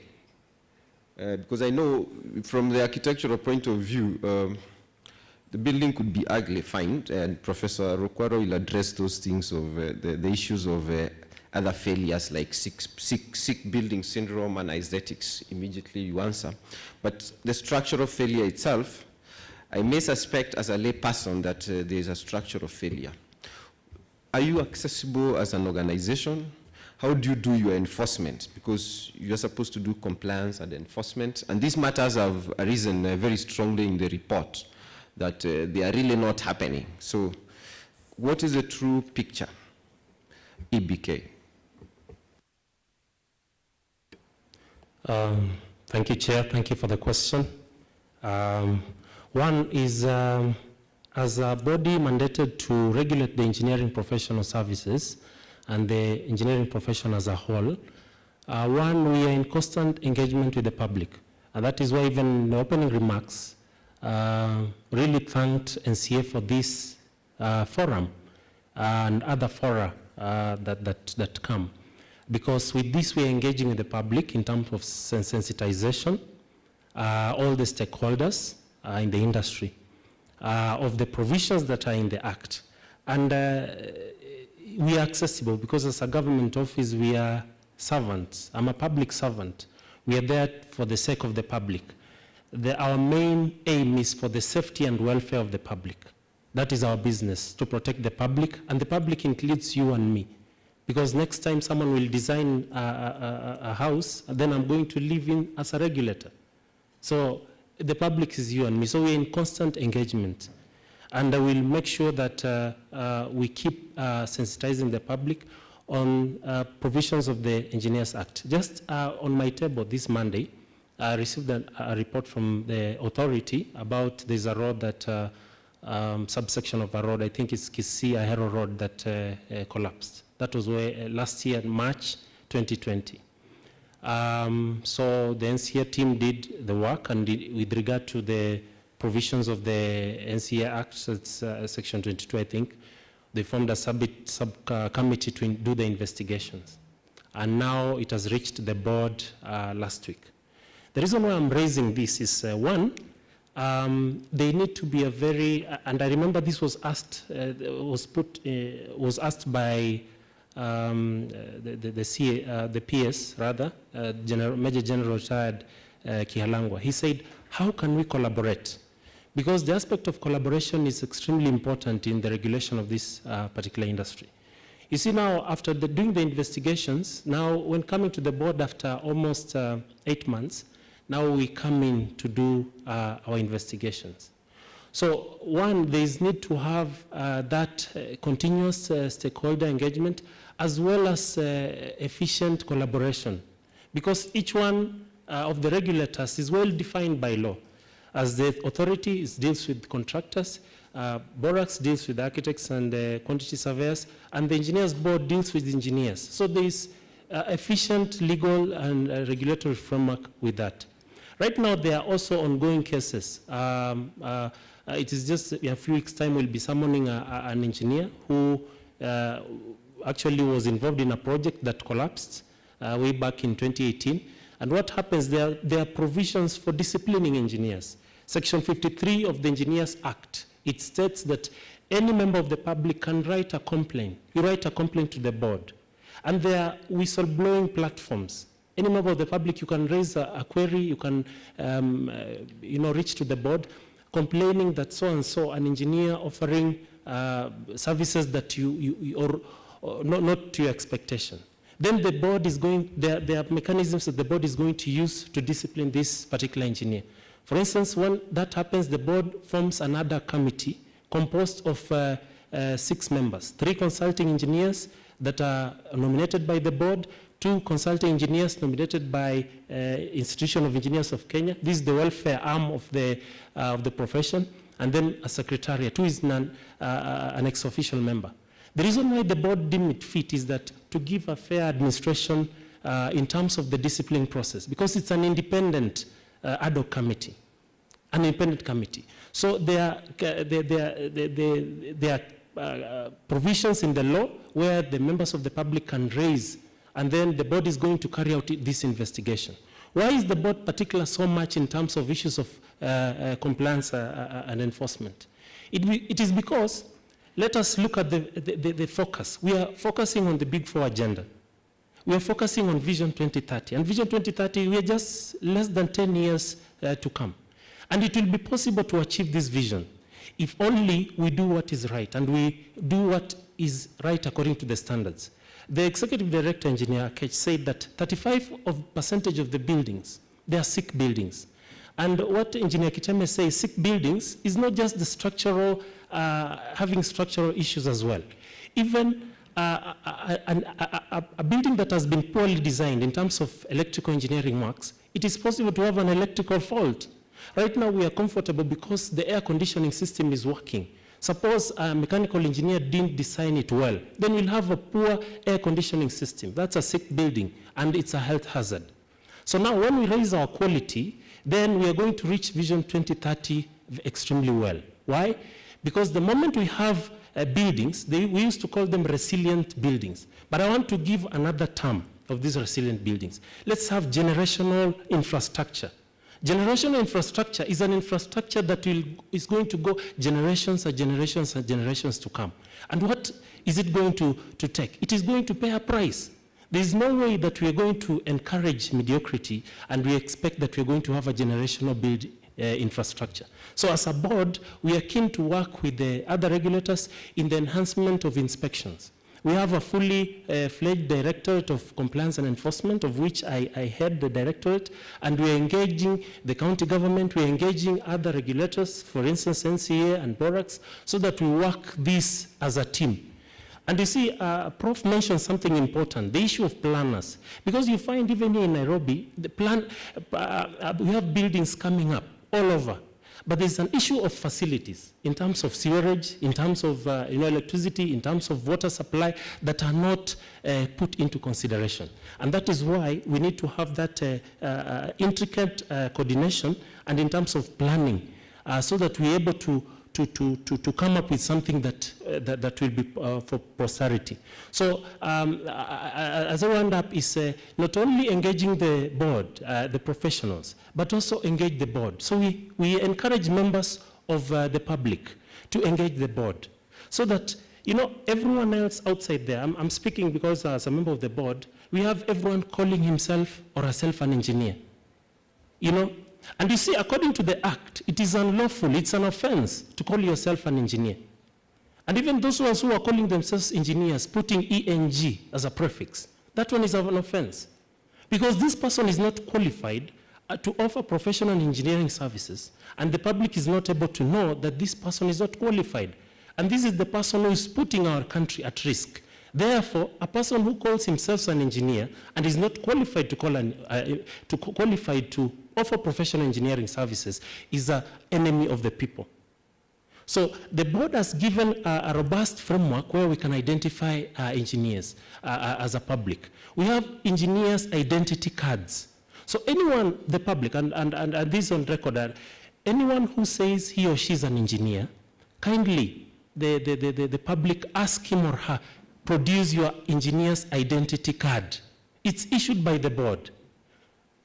If we have even, and this would like to implore the authority, because we have the engineer's stamp, which is issued by the board, so that any particular document, any survey, any engineering drawing must be stamped by a stamp issued by the board. And that stamp has the name of the engineer, it has the number of the engineer. So that once we do, those people who are not qualified, they are not able to stamp this.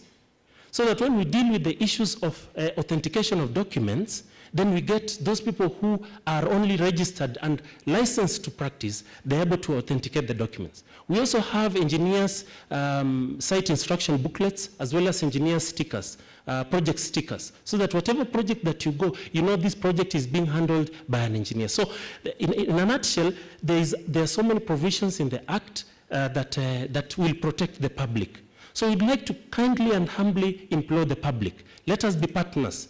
Because you're the public, you're on the ground, you're the one, you're the user, you're the one who is going to engage the engineer. Kindly confirm with the board. You can call, you can send a message, and we'll come up with a framework so that you can be able to easily identify an engineer and one who is not an engineer, so that we engage this. And the moment we start engaging the people who are rightly licensed, registered, then this issue of collapsing of buildings is going to be a thing of the past. Why? Because as engineers, I'm a professional engineer, and I am bound by the code of conduct and ethics for engineers. An engineer is a person of integrity. An engineer is acts with professionalism. So those people, not everyone who calls himself an engineer is an engineer. So once you identify an engineer, and if an engineer misbehaves, has professional misconduct, then the board is going to be very serious on this. The reason why we are serious on this, it is because it is costly.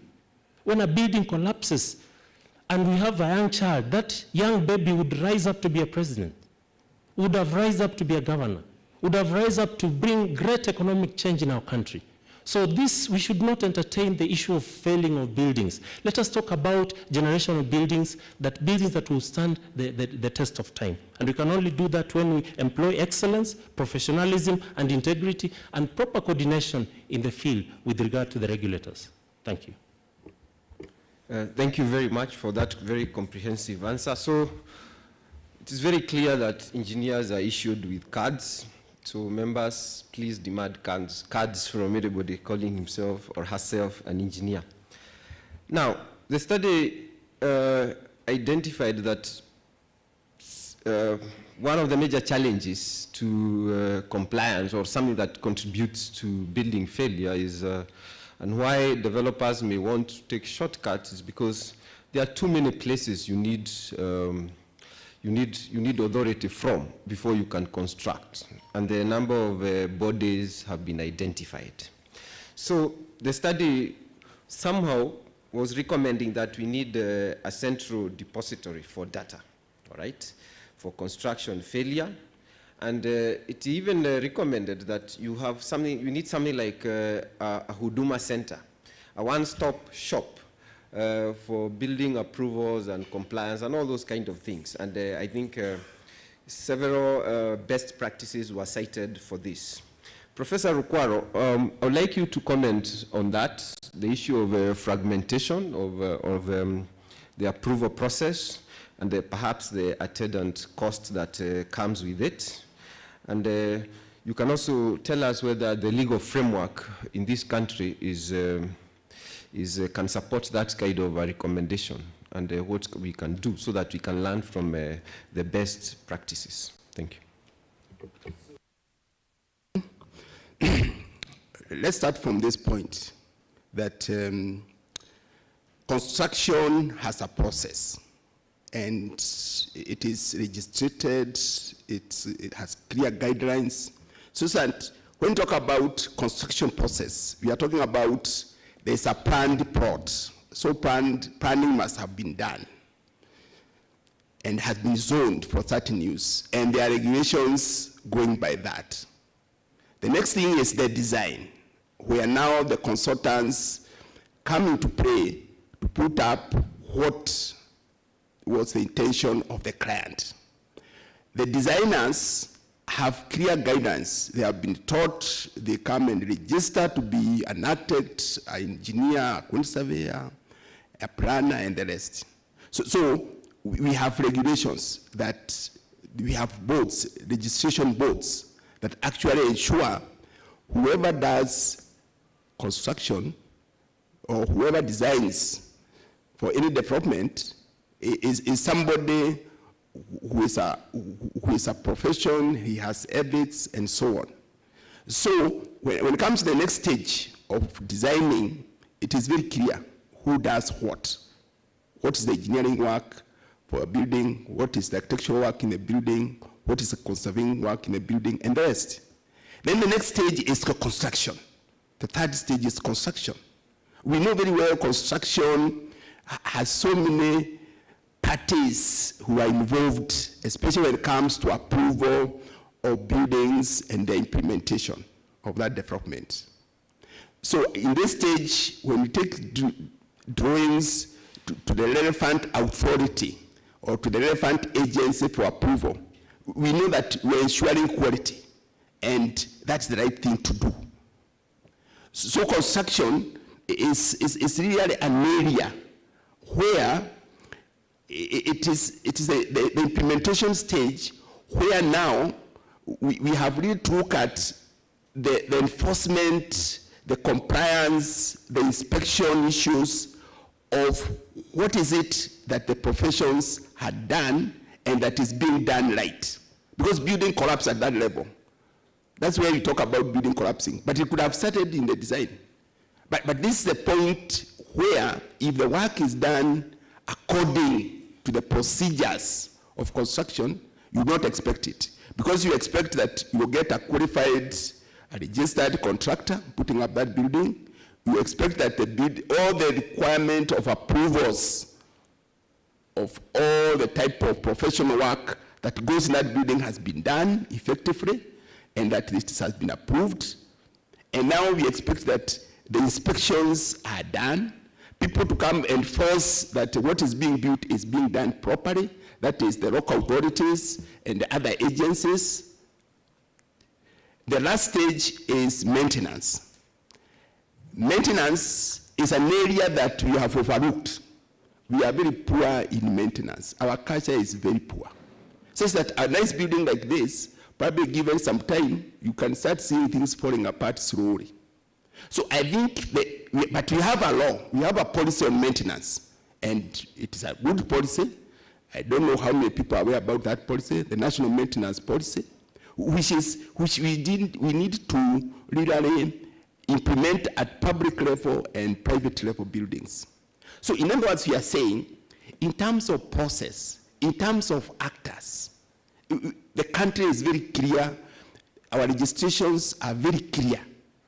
So actually you ask yourself, why do buildings collapse with these renowned architects, with these trained engineers, So you can see that the problem that we have is not about having trained people who should be involved or having institutions that should do this work. The problem is that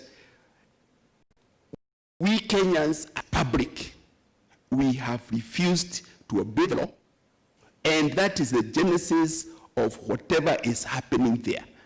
Because if you are a developer, or you are anybody who would want to develop, you counterfeit the law. You make sure that you don't follow the law. So that the approvals, you don't do them properly. The contractor, you don't get the corporate contractor. There are a lot of undercurrents in terms of how we implement our projects. It's how we implement our projects that really we need to put a lot of effort so that we correct it. Who is developing? It is not the consultants. The people who are developing are clients, are developers. Those are the people who we should focus on and ensure that they obey the laws. There's something else that he has said that we should look at: the coordination and harmony of how the local authority, NEMA, NCA, WEMA, there are so many. Actually, when we are doing this research, we found that there are over 100 laws that guide buildings. Over 100 laws that talk about buildings that should be done this way. Meaning that these players, they need to be brought together, like Singapore or like Malaysia. They work under one umbrella. And that when you take your building for approval, you just put it there, and at the end, you get it approved, and you pay one levy. But what happens in Kenya? I walk with my drawings to this office, I leave them there, I walk to another office, and that creates a lot of coordination. So we really need to see, if you're talking about the whole process, how do we look at the systems that are involved in this process, and how this system can be put in a way that they coordinate, and that the client is not put in a position that is doing so much of this work in terms of getting things approved. Yeah? I know you have experience about getting a title, how long it can take, just to change your name or just to get a title. How long does it take? A building plan. Currently, I have a building that I want, for the council, as an architect, I want to be approved in Kiambu. The systems have broken down. They have been appearing in the paper. So we can't develop. So what happens? Some developers will just go and start building. And then they just corrupt the people who come and check them, and the building is finished. So we don't, the enforcer does not have space to ensure that it happens. Who enforces? These are clerks, people who have no technical know-how, and so on. So we really need a coordination and a way of making sure that all these parties who are involved at the approval stages, at the inspection stages, at the maintenance stages, they're actually aware that they are doing it for the good of the citizens of Kenya. They are observing the issues of health of the building, the safety of the building, and the sustainability of all these aspects we are saying. That's what comes for. But we know that's where people more or less go and make money. And it's so unfortunate that the developer is seen to be where money is. So everybody wants a share of that money that he has put aside for construction.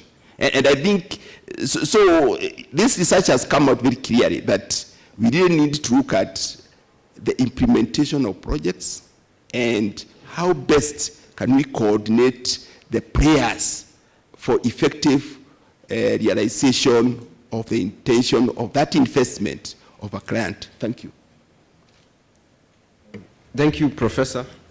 The issue of common good, that we should behave to promote the common good as consultants, as developers, as everybody. and the need to obey the law, to have some form of ethics. These are things that have come out clearly. The matter of social engineering, so that we have a turnaround of how we think and how we behave in the environment. So I'd like to put this question to the plenary. How do we deal with the matter of impunity in the construction industry? Because it came out strongly as a factor.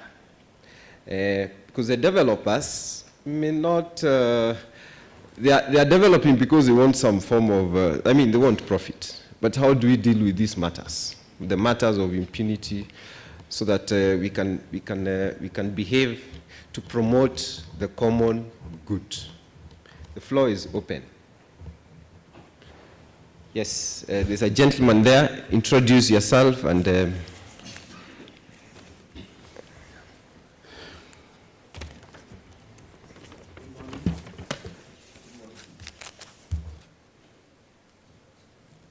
Good morning. I'm Engineer S.K. Muragori. I'm from National Buildings Inspectorate.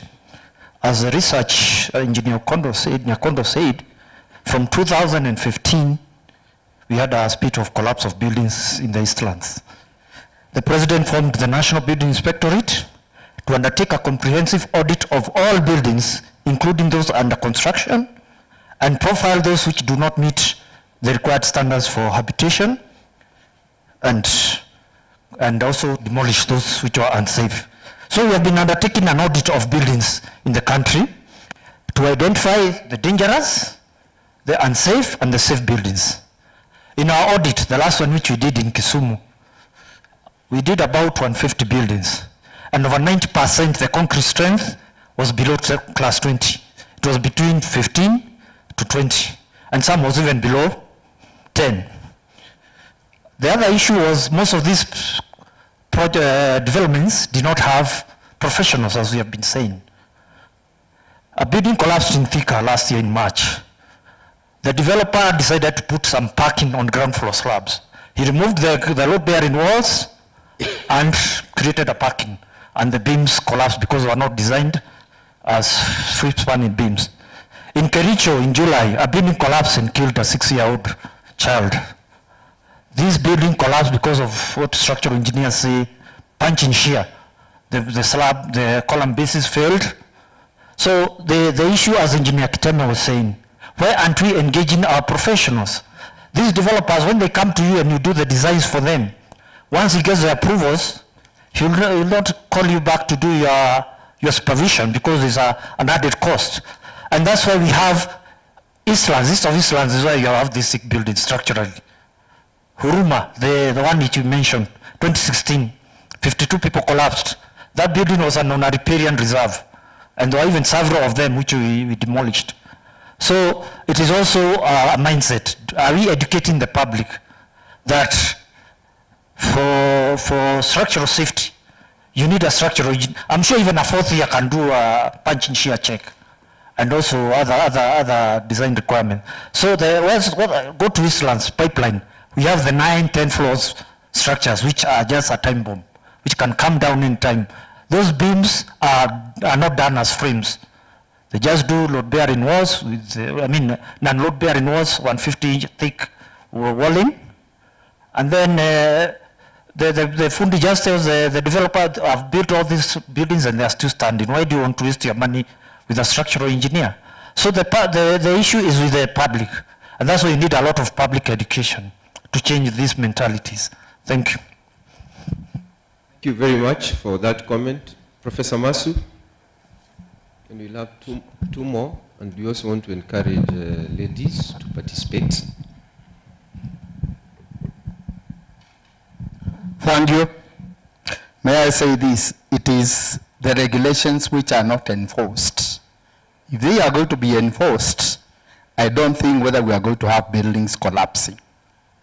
Two, I wish that the bill or the act or the Built Environment Act, which brings all the professions together, becomes enacted, passed into law, so that we eliminate this process of moving from place to seek for approvals.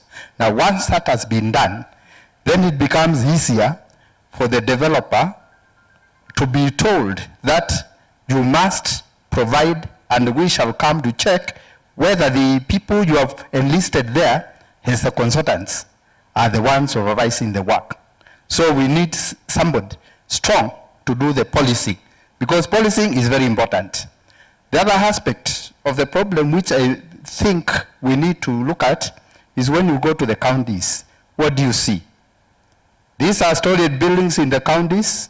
The people who are approving those plans, checking the engineering computations, are purely draftsmen. And if they have got any education, maybe they have gone up to diploma level. This is a structure which has got 10 stories. That guy will not give you anything that is whatever it is there. What they do is they just collect money. And they just approve. And they tell you to go ahead and do the work. Nobody will ever come to check whether that work is being done according to the drawings designed by the engineer and the architect. The other problem which we are also facing with these issues is the question of the plan makers, the plan printers. If you go to the city, along the streets, you are going to see a guy who has got about from this end to the other end, plans of all kinds of buildings, all types of plans. Those plans have got no basis in terms of what you are talking about, aspects, orientation, sick buildings, or anything. It just gives you, you simply buy, go there and put it the way you want. If you want to expand the rooms a bit, you want to make your sitting room bigger, you expand it. But it doesn't take care of the structural components. If you expand it, what happens to the room or to the support which is there? So that's another problem. However, I also want to mention something with respect to regulations or enforcement. We have seen collapses in Nyamakima, Sunbeam, Huruma Flats, Kawa Wendani, Ogata Rogai, Kisumu, and other places. But the question is, these are building collapses, which means it is an engineering issue. How many cases of professional negligence have been successfully prosecuted in our local courts? And that question should go to the engineer.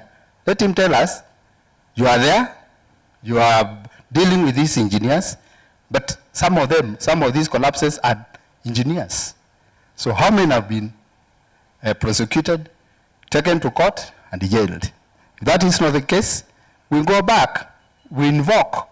Hammurabi has some laws. If you build a building, you design a building, it collapses, kill my son, we come and kill yours. Do we have that situation, or we simply let people free? Thank you. Thank you, Professor.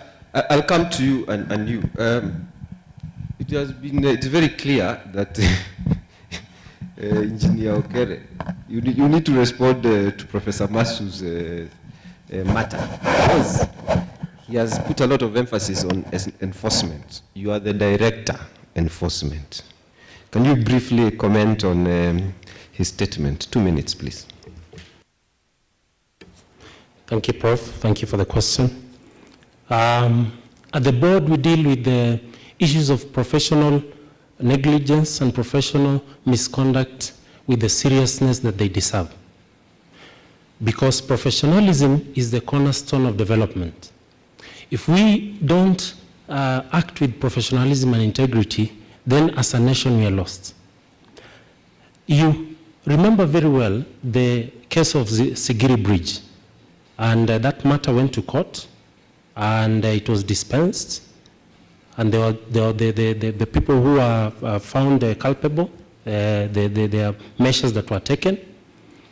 There is a number of cases going on. I'm not in a position to talk about them, because that would be conflict of contempt of court. But there are other cases going on, even some in terms of forgery. We work very closely with the Office of the Director of Criminal Investigations, as well as Office of the Director of Public Prosecutions. So there are ongoing cases. And as I told you, there is one particular building that collapsed. And There's been a process that is now coming to an end, because as I said, any complaint, whether it's an authority, whether it's a body that raises a complaint to the board, then the board is going to carry out disciplinary measures with regard to the act, the provisions of the act.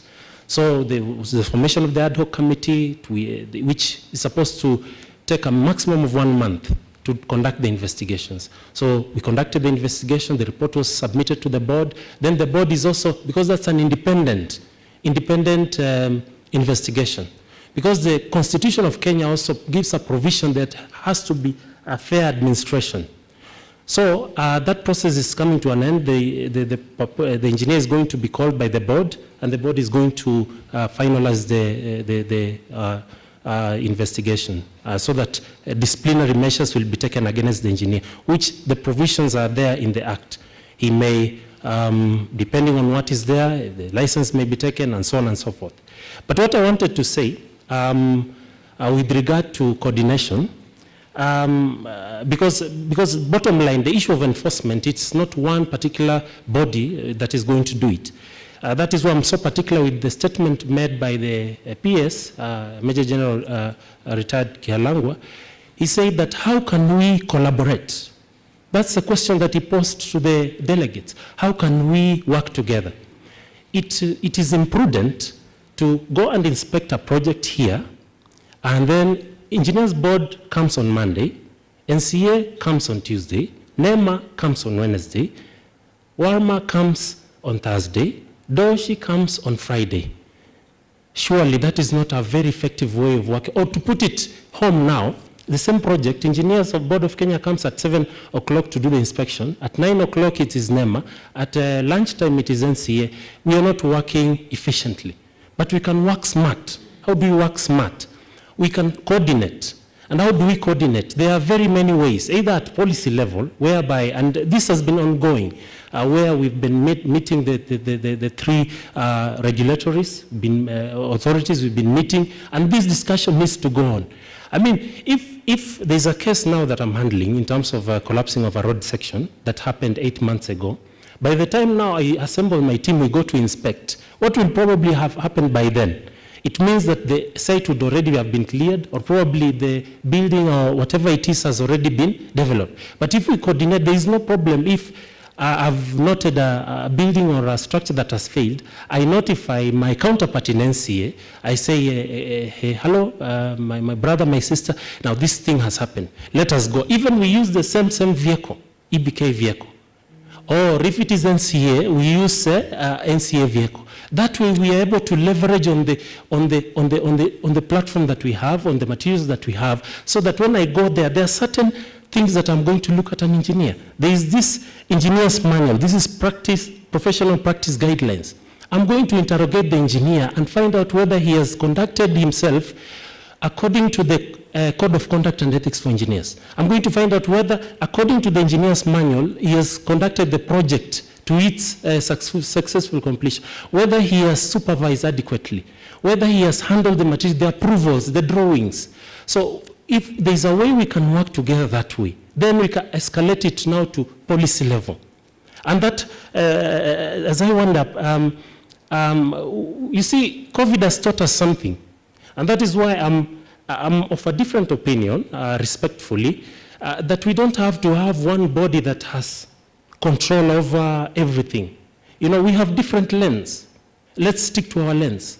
We have different regulators, and there are different mandates with regard to the different acts. You see, for instance, we want to be the investigator, the prosecutor, the hangmans, the what as one body. How effective are we going to be? Because there are provisions in the Engineers Act that provide for disciplining of engineers all along. So we need to be creative and find out how can we integrate the systems. COVID has taught us that we can work from home. COVID has taught us that there's someone in Australia who can give a speech and we are just here. We don't have to travel. So even as practitioners in the industry, we need to be smart. We have this fourth industrial revolution coming in. We can use artificial intelligence to integrate the systems. So you don't necessarily have to now have one control, one body that controls everything. but we can have an integrated system using emerging technologies, so that before an approval is done, then 1, 2, 3 parameters have to be met. We integrate the system, and these ones, researchers, you can work on that, students, you can work on that. And then finally, just to finish, Prof said something extremely important. He said, at what stages are we having this collapsing of buildings? We can have them at different stages. But there's one particular moment where it's extremely important. That's that at the design stage. That's why it's even important, those who are in marriage, that is courtship stage is very important. Because that's the time that you will know, so and so it's like this and this. At design stage, the engineer comes with specifications. If we miss it at the design stage, then we've missed it. If you mess with the design, then there are problems. Now, the Act has provided what we call accredited checkers. These ones are consultants who have adequate experience in the field, more than 15 years, registered with the board.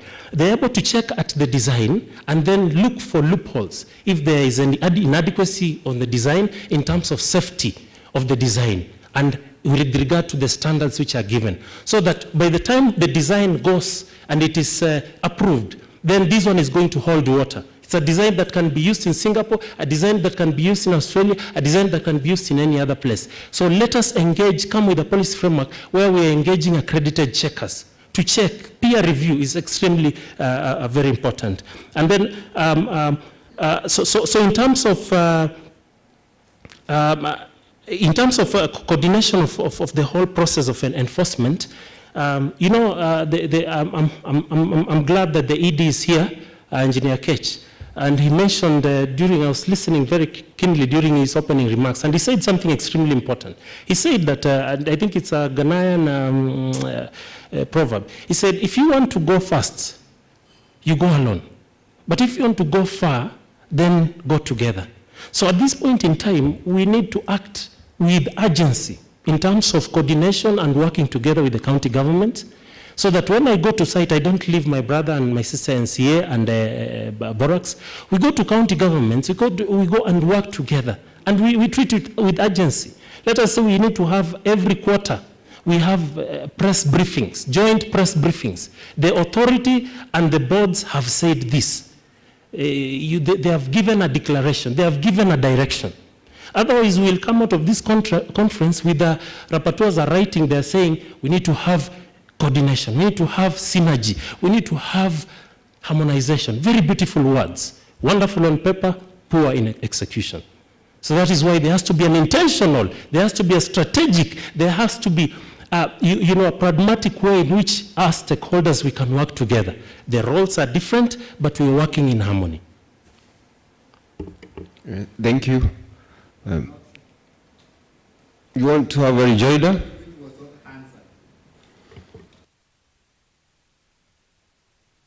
Give it to the professor, briefly, professor. Thank you. Let's say that you have disciplined the engineer, but you discipline and you keep quiet. Nobody will ever know whether anything really happened. Does the Act prohibit you from publishing in the newspapers that person, or does the Act allow you to prosecute the engineer for causing damage? Or do you want the client to go and prosecute him? Because if you do that, then people will shy away. People will be very keen to make sure that I do not miss something. In other words, this engineer will be compelled to go and look for a accredited or peer reviewer to make sure that his building is going to stand. No problems, no qualms. But that is not answered, because I'm talking about prosecutions. I didn't talk about disciplining. Prosecutions. We knew, we saw the Nyamakima issue, we saw the one for Sunbeam, we saw the other one for Kawawendani, all these, but we never had anybody being prosecuted at all, other than the civil part, which is negligence. You can be told you have removed you from the register. So what? This guy tomorrow will be designing and going to another engineer who is registered to stamp for him. Thank you, thank you. Prepare to answer that. Let's take some. There was a gentleman there, then you, then is lady, then lady. So we'll take them in turn. We'll start from there. then him, then we have the ladies on this side. Good morning. My name is Jordan Rabach Opio, QS, Swift Consultants. The good professor has picked it off my mouth. There were two issues I wanted to discuss, but I'll just take. First of all, engineer working smart can be achieved using technology. We are at that age where we can arrange and have tech take over some of these responsibilities and just align them and have systems that work for us. First one. Second one, let's be honest, as a private practitioner, we've seen so many people do what I'd like to call undercutting. You cannot offer a service efficiently or to the standards that are desired by a client or the industry if you are, pushed by the developer to charge a certain amount. What I'm saying is, while the developer is looking at his profit, he's trying to make the margins that he's looking at. The truth is, we have to put our feet down as an architect and say, look, I cannot charge that because there is there's Borax and there's a regulation and there's, just read it out. If we all did that, they'd have nowhere to go and they'd be obliged to work with that, with that provision. Some inspections are not properly, the sequence of inspections are not done because someone charged so low that, they try to find a way of, assign a clerk of works to do that for you. A shortcut, it's laziness. But that's not the reason why they do that. It's purely because if you run a practice, you have to, meet your basic obligations. Pay your staff, understudy, run an office, operations, movement around. You charged how the client wanted because of his profit margin. It's across board. You can't tell me someone running a project for 2 billion shillings cannot afford X amount, 1% extra because, I'm just trying to argue from a point where we bury our heads in the sand and push it to NCA and other boards. But the truth is, within our own practices, are we realistic with our operation procedure? Thank you. Thank you very much. The issue of undercutting and supplanting. Yesterday, one of the board members of NCA, he was in a webinar, I think Architect Gadesh, and he said that some of us, architects, are gangsters, or something like that. All right? And it's a matter of this supplanting and undercutting. NCA, please take note, and all of us, please take note. There was, yes, please proceed. Okay, thank you. My name is James. I'm the Research and Advocacy Manager. I'm also a planner. So I'll first speak to Mwalimu. Of course, in my urban management class, you've taught me that planning is a political process. And all standards, you can't avoid them at all stages. So, of course, you have to understand that there's a dynamic of the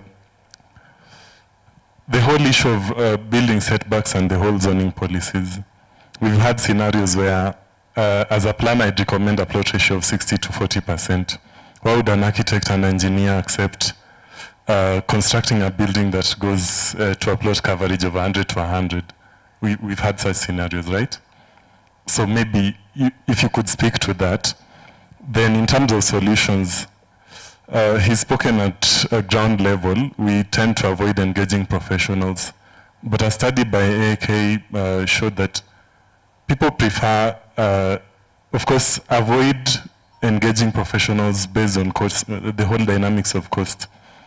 So there's this emerging category of professionals who, for some convenient reasons, I wouldn't want to call them the big professionals, but we want to sort of force them away, the technicians, while in reality they're the ones executing these projects. Can we speak into their role in the profession, their role in the execution of the projects? Then my question again would go directly to Prof. You've spoken about harmonization and centralization of development control. As it is, the PLUPA Act and the County Government Act primarily gives the executorial roles of development control to county governments. But then again, we are having the Business Zones Amendment Act, specifically Section 23 on the Building Code. it's also highly prescriptive in terms of building control, but we also have the planning handbook under section 36 of the Plupa Act. For anyone who's reviewed the documents, there seem to be conflicting provisions. Is it a case of professionals preaching water and drinking wine or something of the sort? I mean, even in terms of, we speak about collaboration, we have Engineer Sharma as one of the representatives on the whole initiative to bring professionals together, the Coalition of Built Environment Professionals. We still have those conflicts of this professional not wanting to join, or this. Is it a case of us being dishonest to the public? Thank you. Very much. Professor Rukwaro, take note of that, the plan, we have engineer here? Yes. Professor Rukwaro, the planner said that he'll prescribe that certain plot ratios, but as the architect, you go ahead and disobey. So I'd like you to address that matter, among other things that he has raised, and you'll also be assisted by Engineer Sharma, because it's you and the architects, you're in private practice, who are disobeying the planners. Engineer, please. Thank you very much, moderator, for this opportunity, and also once again, thank you very much to the panelists for sharing with us their discussion, their points about this very important building area of collapsing buildings. I want to bring our mind back to, I did not introduce myself because I introduced myself the other day. Go ahead, introduce yourself. Sorry, my name is Engineer Grace Kagondu. I'm a council member at the Institution of Engineers of Kenya, IEK. I think I'm seeing that we are 2 council members. So IEK has been very, very interested in these proceedings of this particular meeting.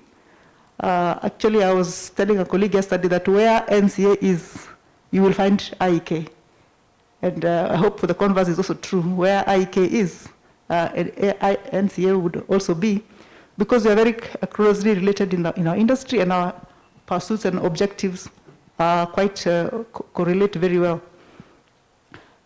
Now, going back to my point, last year when we had COVID was really at its peak, and we can't say it's over yet, but the data that came out, one of the interesting findings was that construction enjoyed a boom somewhat. There was the consumption of cement actually went up, and it was found that it was mainly in the private sector at the micro level. It is people who found themselves now with time on their hands because they're not going to the office. Maybe there are some savings that they have been having over time. They said, now this is the time I want to do my project. This is my time to do my expansions, my modifications, and so on and so on. So that led to a raise.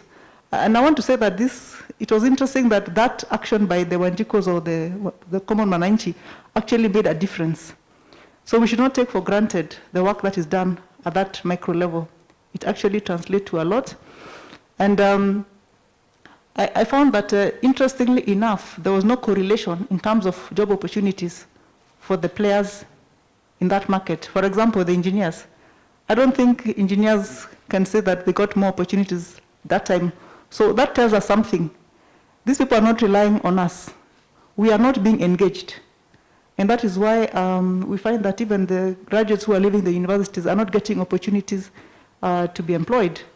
Yet the demand for their services is there. So we need to ask ourselves, why is it that we have been shortcutted out of the construction system by the people who would be needing our services? Because if you're talking about being employed in the government projects, those are, it's good, but they're not enough to absorb all the people that we produce, all the people that we train.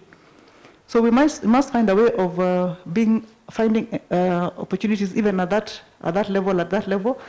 And so I'm thinking that it's high time that we also, I'm looking now at the second point, the challenge of the drawings on the street. I don't know who mentioned that. That, yes, that you can go to the street and get a drawing the layman will call it a drawing. We are calling it a design because it's actually supposed to be a design. But to a layman, that is just a drawing that they have bought, and now all they need is a fundi to put it up. Why do I need these other people who are simply just going to add my costs? So I think it's high time we also find our way to those streets and say that we can do it, and there's a reason why we are needed. This is not enough for you. So I think that's a challenge to us professionals. It's high time we went to the street and told and reached out to the common mananchi and tell us this drawing is not enough. You also need the expert to guide you on how to get it right, how to optimize on the money that you're going to spend on your construction. I think at this point, maybe I want to just highlight to the public and the participants here that actually we are going to be having on the 4th of March, we are going to be celebrating World Engineers Day. And one of the things that is crossing my mind out of these deliberations is perhaps that is a day that we can reach out to the public and tell them, hey, you know, we are here and we can make a difference to your investment, to your projects, and as far as the developments are concerned, so that you can get a quality building, you can get a safe building, it can last the 50 years that you're talking about, it can have all the amenities that you want, and it doesn't cost an arm and a leg at all.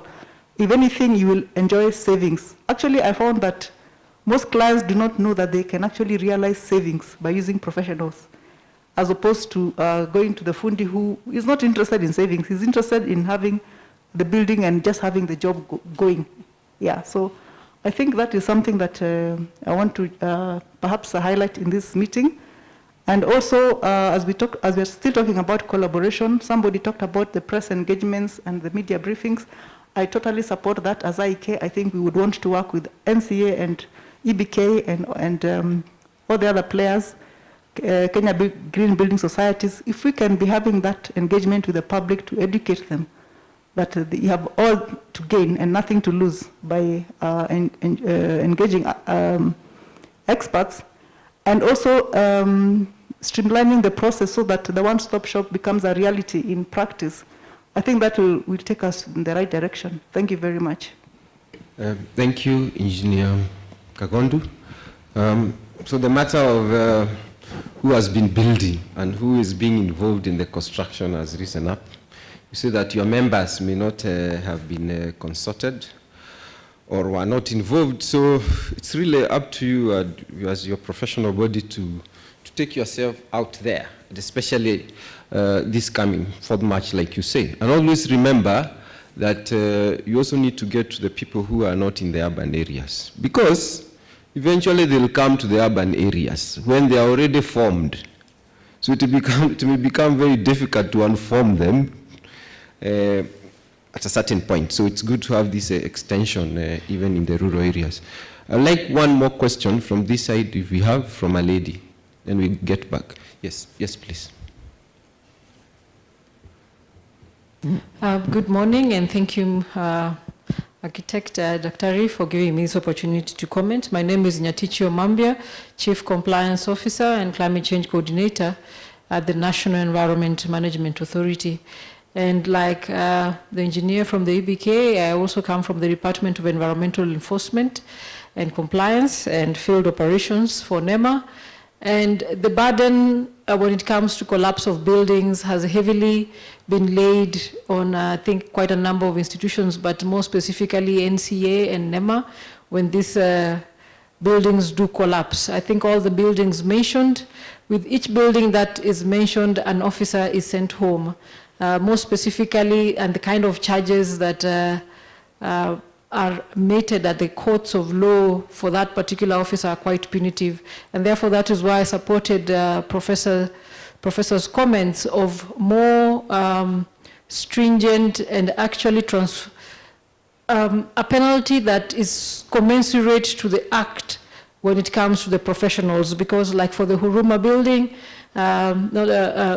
there were 52 counts of manslaughter laid on the head of one of our colleagues, and I think it's a court process, we shall not mention that, and many others that have collapsed. And that goes to a regulator, but down there at the inception, if you look at what is submitted to the authority, the environmental impact and social assessments that are required, probably there's a strategic assessment, the annual environmental audits, you will see very good things written there. And in the license conditions, because when it comes to environmental compliance and enforcement, the first step is doing the environment and social safeguards. And that comes together with the architectural designs, because we submit them as annexes, the approvals, they're submitted as annexes to the EIA process and all that. And after you've submitted that, then we do the compliance. And compliance is simply, besides licensing and the conditions, we also do compliance assistance. We will come and educate you what is required. Upon then, there's possibility of on-the-job training or cross training. Then there's the inspections bit, which is the M&E bit. Then the improvement notices that are given, which again will tell you, like a developer, do this and this. And there again, because the developer might not be the professional, it goes back to the professional. I've been told to correct this. How do I go about it? And as you mentioned, sometimes the developer who lets go of the professional the moment his approvals are done. And sometimes it's simply the developer who just says, I've been told to do this, let's see, and let's wait and see what it goes. Then there will be, when they fail to comply, then the law comes into play. We have to do enforcement. Then the litigation comes in, the court fines and everything. So in that whole process of compliance and enforcement, there's the role of environmental education and awareness. There's the role of the judiciary service system. There's the role of other collaborative actors who work in the enforcement bit. Because a building is a living organism that interplays within the niche it operates, interacts with all spheres, from water to air to land to everything. And therefore, the interagency approach, which we as an authority have adopted ever since, we do interagency inspections, interagency approvals for those who are within the regulatory agencies. You know that we always send you copies of this EIA. Please give your comments. They are put for public comment. Don't fail to comment and probably subject the citizenry to disaster, because then the blame is all on all of us. So in essence, what I'd wish to say is that in certification, training, enforcement, the interagency is key. And then using Ruth Onkangi's comment of a slap in the wrist for a penalty is just something that will encourage me to do it again. For example, if I go like yesterday's topic on waste management, we as developing countries have often been culprits of, not culprits, but the recipients of hazardous wastes.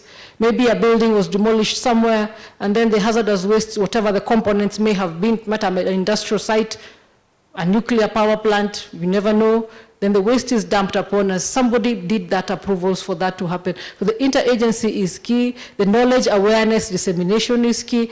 And demystifying the professional courses. You know, when you hear the word engineer, you just think mechanical, civil, and all that. But knowledge has transformed, education has transformed. We have other types of engineers who are useful. We are not, I'm an environmental engineer. Of course, we are not registered, but I am able to share knowledge and information on how to make yourself a green, climate sustainable building. But since I don't have the registration, then when it comes to consulting, the space is also limited. So there's the whole bit of versatility of professional bodies to accommodate more if they need to do professional courses to mainstream, and the knowledge sharing. I must say that as an authority, we have remained available to knowledge share this information. And I know that last year, on my part, I did participate in training of engineers at the EBK, and we extend the services to all professional bodies that are willing to collaborate with us in knowledge dissemination and environmental management. Because a sustainable, livable environment, like for example, Nairobi City, I think the slogan is to live, love, and play. To be able to do that, we need sustainable, livable cities, which are again one of the key pillars of sustainable development goals and our constitution. Thank you. Thank you very much, Daktari. So you can already see that there is some form of interagency collaboration taking place. So NCA, you recommended that we need to have this. It's already happening. NEMA is getting involved with engineers and others. So these are things that we need to pick up.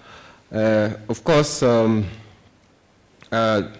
EBK, you have been challenged about versatility of these bodies.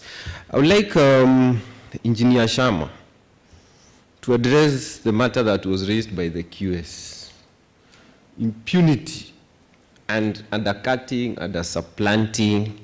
I know it is perhaps, he alluded to that it happens between yourselves and architects and all.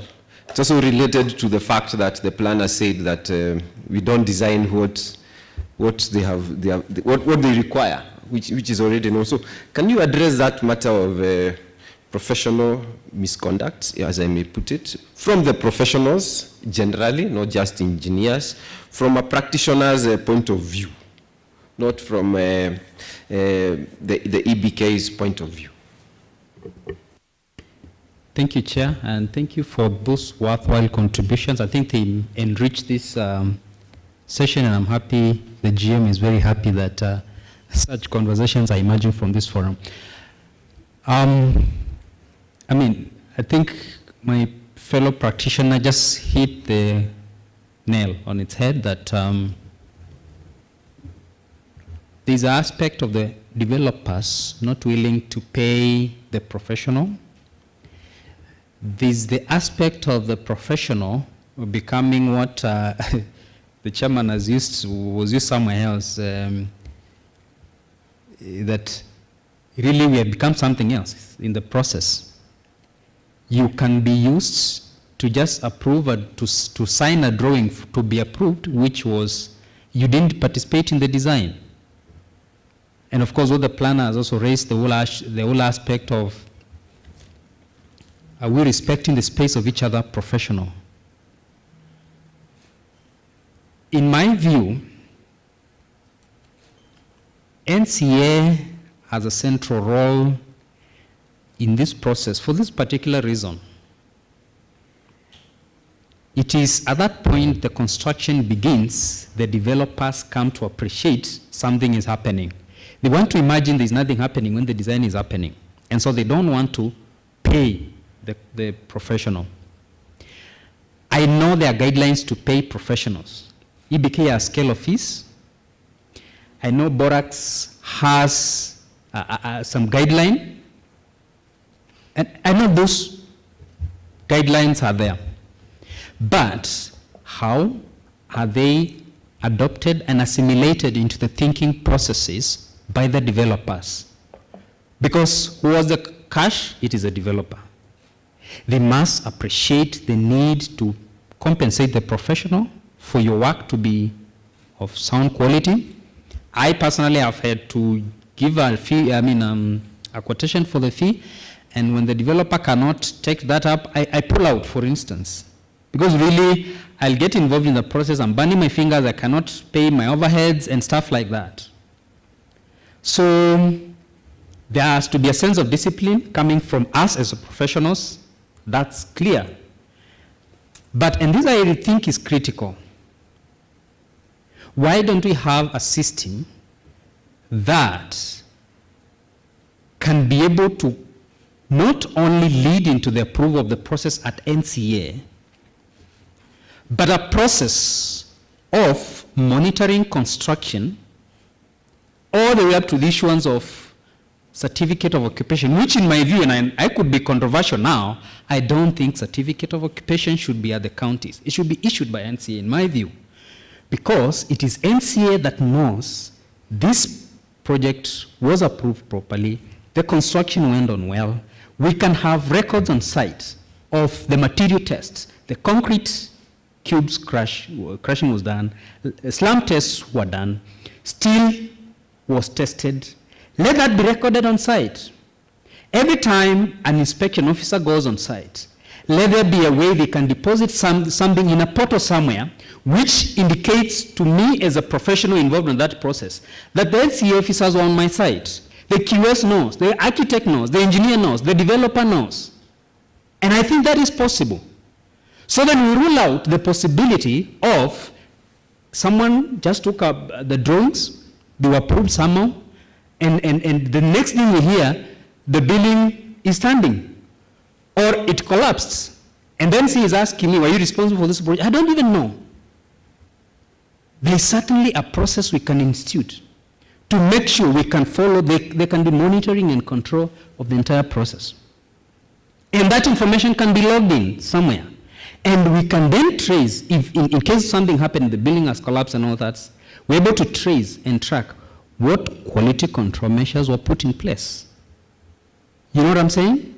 And then now, because I know the end product, even if I go rush and get the building approved and all that, I cannot get certificate of occupation because it not follow certain procedures, then me as a developer, I'll be forced to behave. I will be willing to part with a very small figure that the professional will charge hardly 10% of your project costs. In fact, as the figures go up, if you're talking about 2 billion project, you're not going, the professionals will not be asking you 1%. It will be a figure so insignificant. And you're going to have a property that is going to last with you for 100 years. I mean, I think this is just bad manners that we have to clean up in the industry, beginning from the developer and the professionals. It's very easy to squeeze the professionals. Because really, when I have the threat of withdrawal of my license, I definitely will behave. I better run away from a project that I know is going to put me into risks. And if I get involved in that project, I'll do some good job. Thank you. Thank you, Engineer. Professor Okwaro, can you respond to your student? His claim that what he has specified for you to design, you change. Please. I think the answer to this is that it is a willing violation of regulations when it happens. Because during the training of any of these professions, the architects and the planners, it is very clear the reasons why the waivers and areas that we need between the window and the boundary walls, the frontage, they are very clear. And they are told the rationale. Why do we need those areas? Everybody knows. Unless the professional is coerced by the developer that I want 40 units of studios or 2-bedroom house on this plot, and then he compromises his professional integrity, and he goes now for the economic gain that he's getting from his fees and getting the job. There is no way that if you are designing with a free will of what you are taught, you violate those regulations. But when it happens, I can only see a collusion between the developer or the owner of the building and the profession in terms of the capacity that you would want to create that now probably extends the plot coverage and the plot ratios and so on. And that practice, as you have said, is common everywhere. It's something like all the flats, majority of flats in Eastlands are fronting the streets. There's no relief. Windows are facing very small courts that you can even borrow salt from one another as neighbors. I mean, it beats logic sometimes. Why we have to train an architect for 5 years, 6 years, or 6 years, you train a planner for 4 years, you train an engineer for 5 years, and what comes out there as products of a built environment is sick buildings, buildings that are not habitable, buildings that their maintenance cost is very high, and so on, because of violations of those ordinances that actually planners put in place. I have done the building, and you meet all those regulations. It is occupied throughout, because it's a nice building. When you meet these regulations, you get a quality building. where tenants are almost permanently there. But if you do a bad building, the turnover is very high. And actually the void ratio is very high of those buildings. So what it means is that we enforce the regulations and the quality will be good, and as a developer or owner of the building, you will actually be in business. You will have fewer tenants, but you'll be in business throughout. So I think this is an issue of us professionals confusing the client. Actually, you are going to lose. Even if you want 40 flats, you are the one to lose, because there will be no proper lighting, no penetration, the heights probably are not appropriate, and so on. So I think this is an issue of really us being the people who understand and have the competence to make decisions. We actually convince the client that these 40 flats you want in this plot is not viable.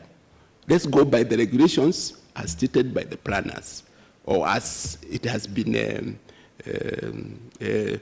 given as guidance, because every plot in Nairobi has plot coverage and plot ratios. Let's just follow them. But many clients will argue, this plot I bought 20 million, and here the council is telling me to put a building of 4 floors, and the return will occur after probably 15 years. And I want a return within 5 years because I'm paying the loan and all that. Why don't you now? You see, now it's a compromise. We get to be complacent with the law. We do the wrong things just to save the client, but we are not saving the client actually. You are losing the client in the process. So I think I agree with you that professionals have violated the planning regulations for plots, and it is very unfortunate because you don't get quality buildings, and what you get is something in long run. These are buildings that it will be like tenements that you see in Britain, where people are abandoned and nobody wants to use those buildings. Thanks for that. Yeah. Thank you. So you see, Professor has observed that, yes, we will come to plenary again.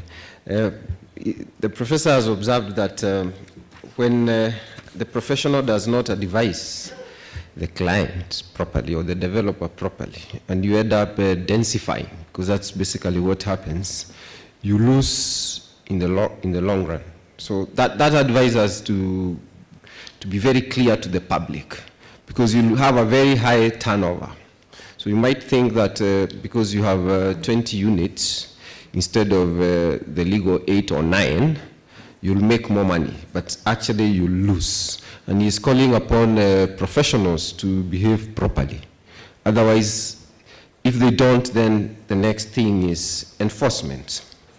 Professor Masu asked a very specific question to the EBK, and specifically what, for example, stops you from putting names of people who have been disciplined, or, specifically address that issue he raised, because Engineer Makoha, because his concern is that if the names become public or gazetted or something, I know for our professional body, every year puts out the names of the registered persons, perhaps in the Kenya Gazette, and every person can check.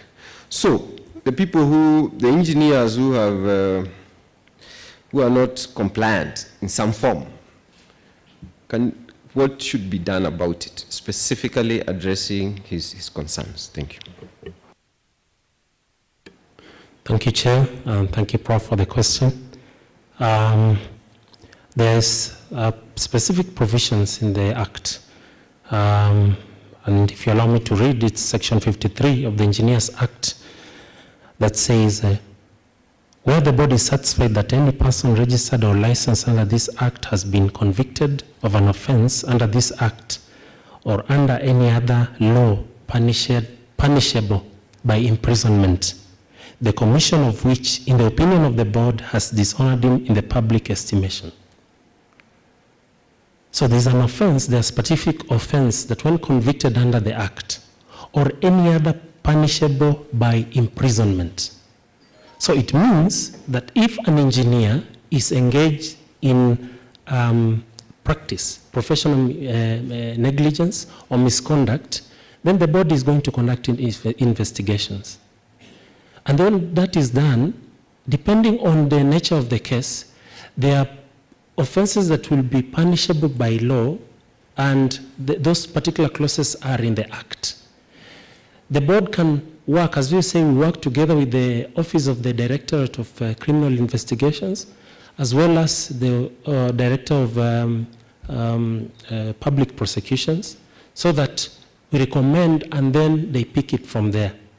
The reason why the board deemed it fit for that, it's because there is no way the board can sit as the investigator, as the judge, as the prosecutor, and to enable the particular person to get a fair hearing.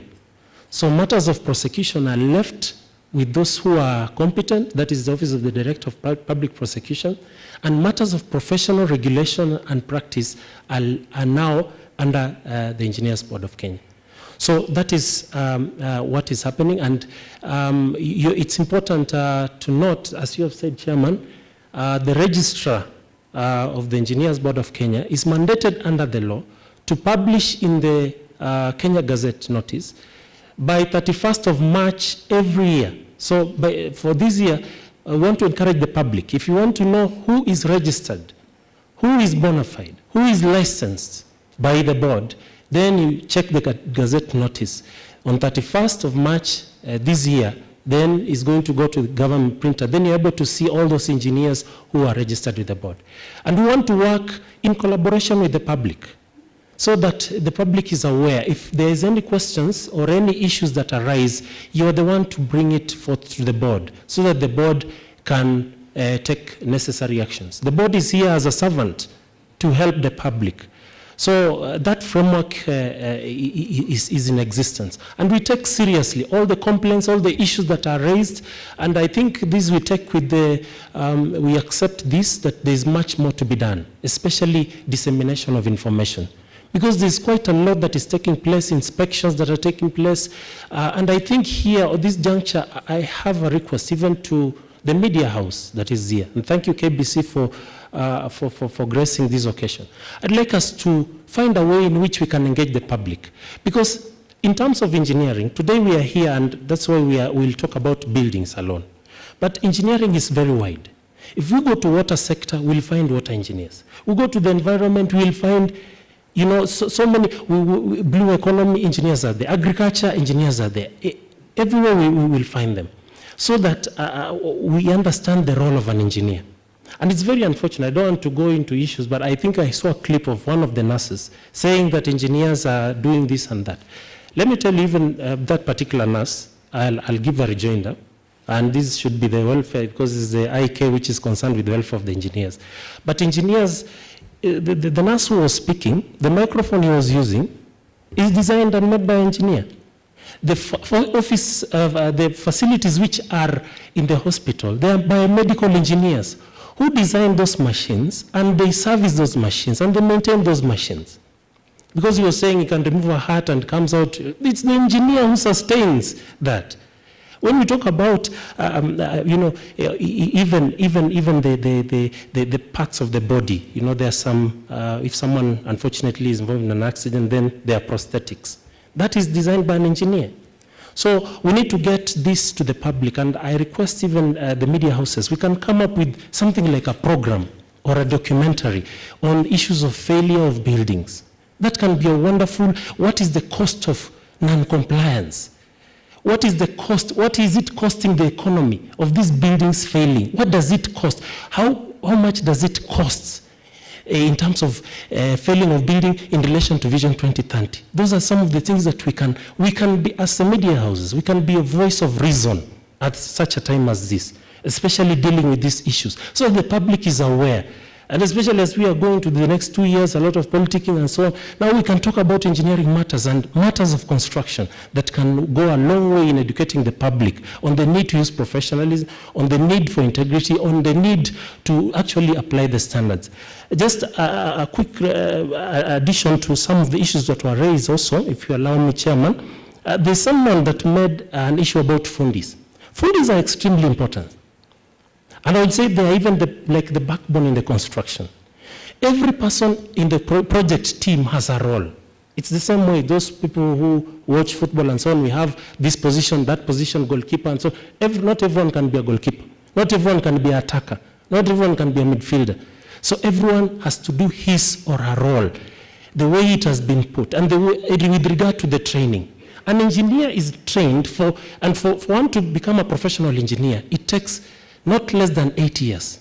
Because 5 years of engineering training in the university, 3 years of internship, thorough. So someone with Untitled ENG, it's not a joke. And it's very rigorous. It's an extremely rigorous process for one to become an engineer. So that the product, like for me, I can practice in Singapore very, very easily because I'm competent and qualified. Now, what I wanted to say is this. These technicians are extremely important. And we have a very good relationship with them because they're the ones who now go to implement the design which has been done by the architect, the design which has been done by the engineer. They're the ones to implement it. So they are extremely important. They're the backbone of this industry. So each one has to play a role. The engineer will design his or design appropriately according to the standards, and then the fundis, the technicians, whom we work together in a cordial relationship with the fundis. And you see, they have their own regulatory body, so I wouldn't be in a position to speak about, I've only come for the interest, but I wanted to say that kind of harmony has to be there. One cannot say now probably one's responsibility is higher, but we all work the same. We all need each other in this field. And then finally, what I wanted to mention is, if we talk about, we focus on failure of buildings, we need to take this conversation to the next level. What is the price of having a generational infrastructure? What price are we going to pay as a nation to have a resilient building? What is the price? That is what we need to ask ourselves, so that one, we change of attitude, so that even developers do their work, clients do their work, engage the professionals. On the part of professionals, do your work diligently in accordance with the standards and the ethics, and those who are found culpable, then they are brought to book. The regulatory authorities to do their work in terms of enforcement. So even today, a takeaway is, in fact, as we are working towards enforcement, then we need to take it even further, so that we are also accountable. After every time we are able to give a report of what we are working. I was blessed to go to Singapore some time ago, and it's beautiful. Because of this, it's called the concrete jungle, but they have maintained their buildings, and they are wonderful buildings. And I'm told that Singapore, they came to look at our policy here, and they copied. Maybe someone here is just copying at our principles. We are busy debating, but someone is speaking those ideas and is going to implement. The problem we have as a nation is implementation. That is why we need to go and implement these ideas, these policies, these regulations, so that in the end, 7th, 8th, 10th, 12th generation, our buildings will be able to stand. We'll not be here forever. 2063, 100 years from now, we may not be there. But what will happen to our children? We can only give our children generational infrastructure. Chair, in the interest, yes, in the interest of Professor Masu, the board has actually gazetted names that have been struck off from the register. Make no mistake about that. So it has happened. So the illusion that the board is not enforcing that, it's not correct. And also to the comfort of Nyatichi or Mambia, we also have environmental health engineers who are trained at the University of Nairobi and other universities at a master's level. But because of that kind of advocacy, I think you earn yourself an invite for a webinar with IEK. I think we can have more conversations. Thank you. Thank you. While you're on the floor, Engineer Sharma, can you address this matter of that came up during presentation of there was a proposed monitoring and evaluation model, which put quite some emphasis on post-construction initiative. There was even the mention of the need to have a maintenance certificate, right? Of course, we know that there has been a kind of some laws, some regulations that want to amend the defects liabilities. The latent defects to maybe 6 years, the other defects perhaps prolong them to 1 year. What is your comment on this, Engineer? Thank you very much. Like I say, I can't be more grateful to NCA for carrying out this fast, thorough research on collapse of buildings. I think it will be very useful to policymakers going into the future. Now, we must look at the buildings in a life cycle approach. Life cycle approach. That means we look at the building at the design stage, and what goes into that. We have qualified designers.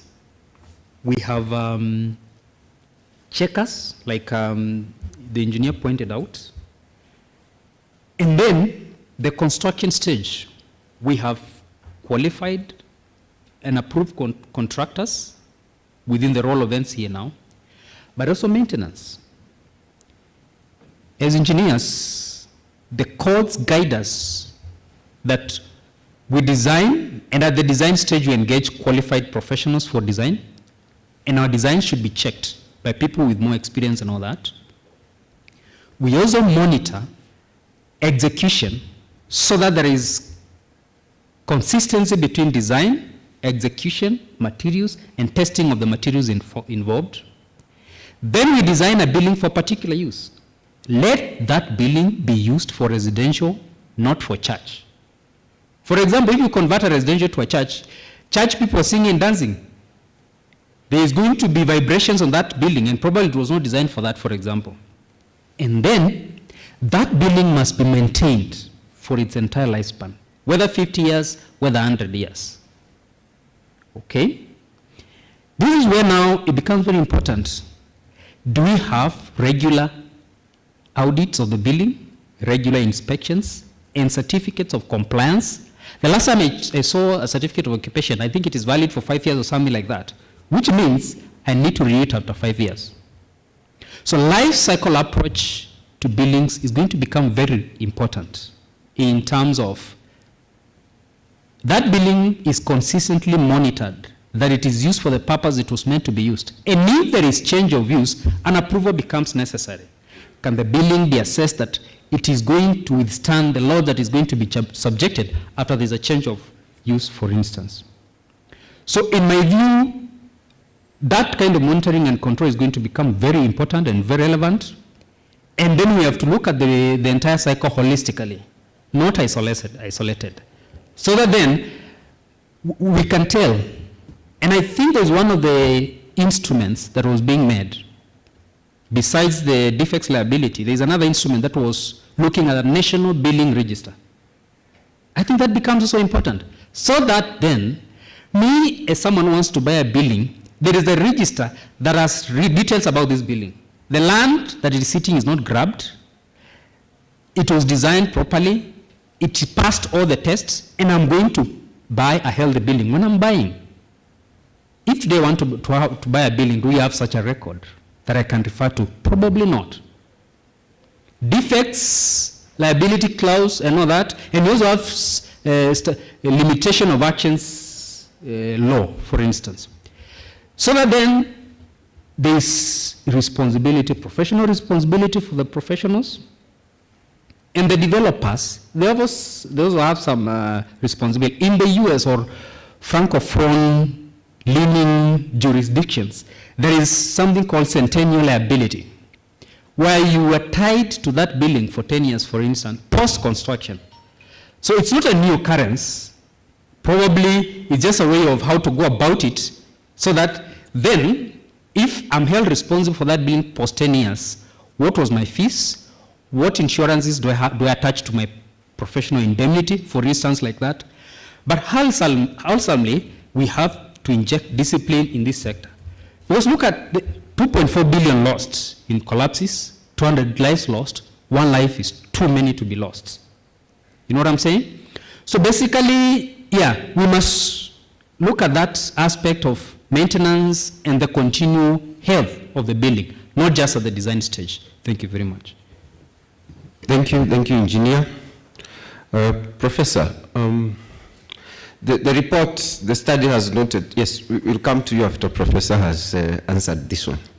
The report has indicated that there is need to have some form of a mechanism for reporting incidents of failure, for example, and also for investigating these incidents. And perhaps even the first responder protocols. It may even be necessary to have a mechanism to report failures before the building even collapses. So how do you think NCA should go about this? Professor. I think that's is very important to be able to identify when defects occur in the buildings. And I think one of fundamentals when we are designing is that after you finish the design, you should come as built manual, you should come as built drawings. And then from those as built drawings, you also prepare manuals for maintenance at different levels. It can be emergency, can be for ad hoc, can be for planned, can be for regular maintenance, and so on. So to me, the defects and the collapse of building has to start being monitored after the documentation of the final product by the relevant authority. So that now we are able to monitor. You are able to monitor if it's structural works, if it's electrical works, if it's mechanical works, or any works by profession. We have a clear reference point where is what was and what is when things start falling apart. But of importance, if the building was well maintained, then we would expect that it is actually having its life cycle, which is probably 50 years.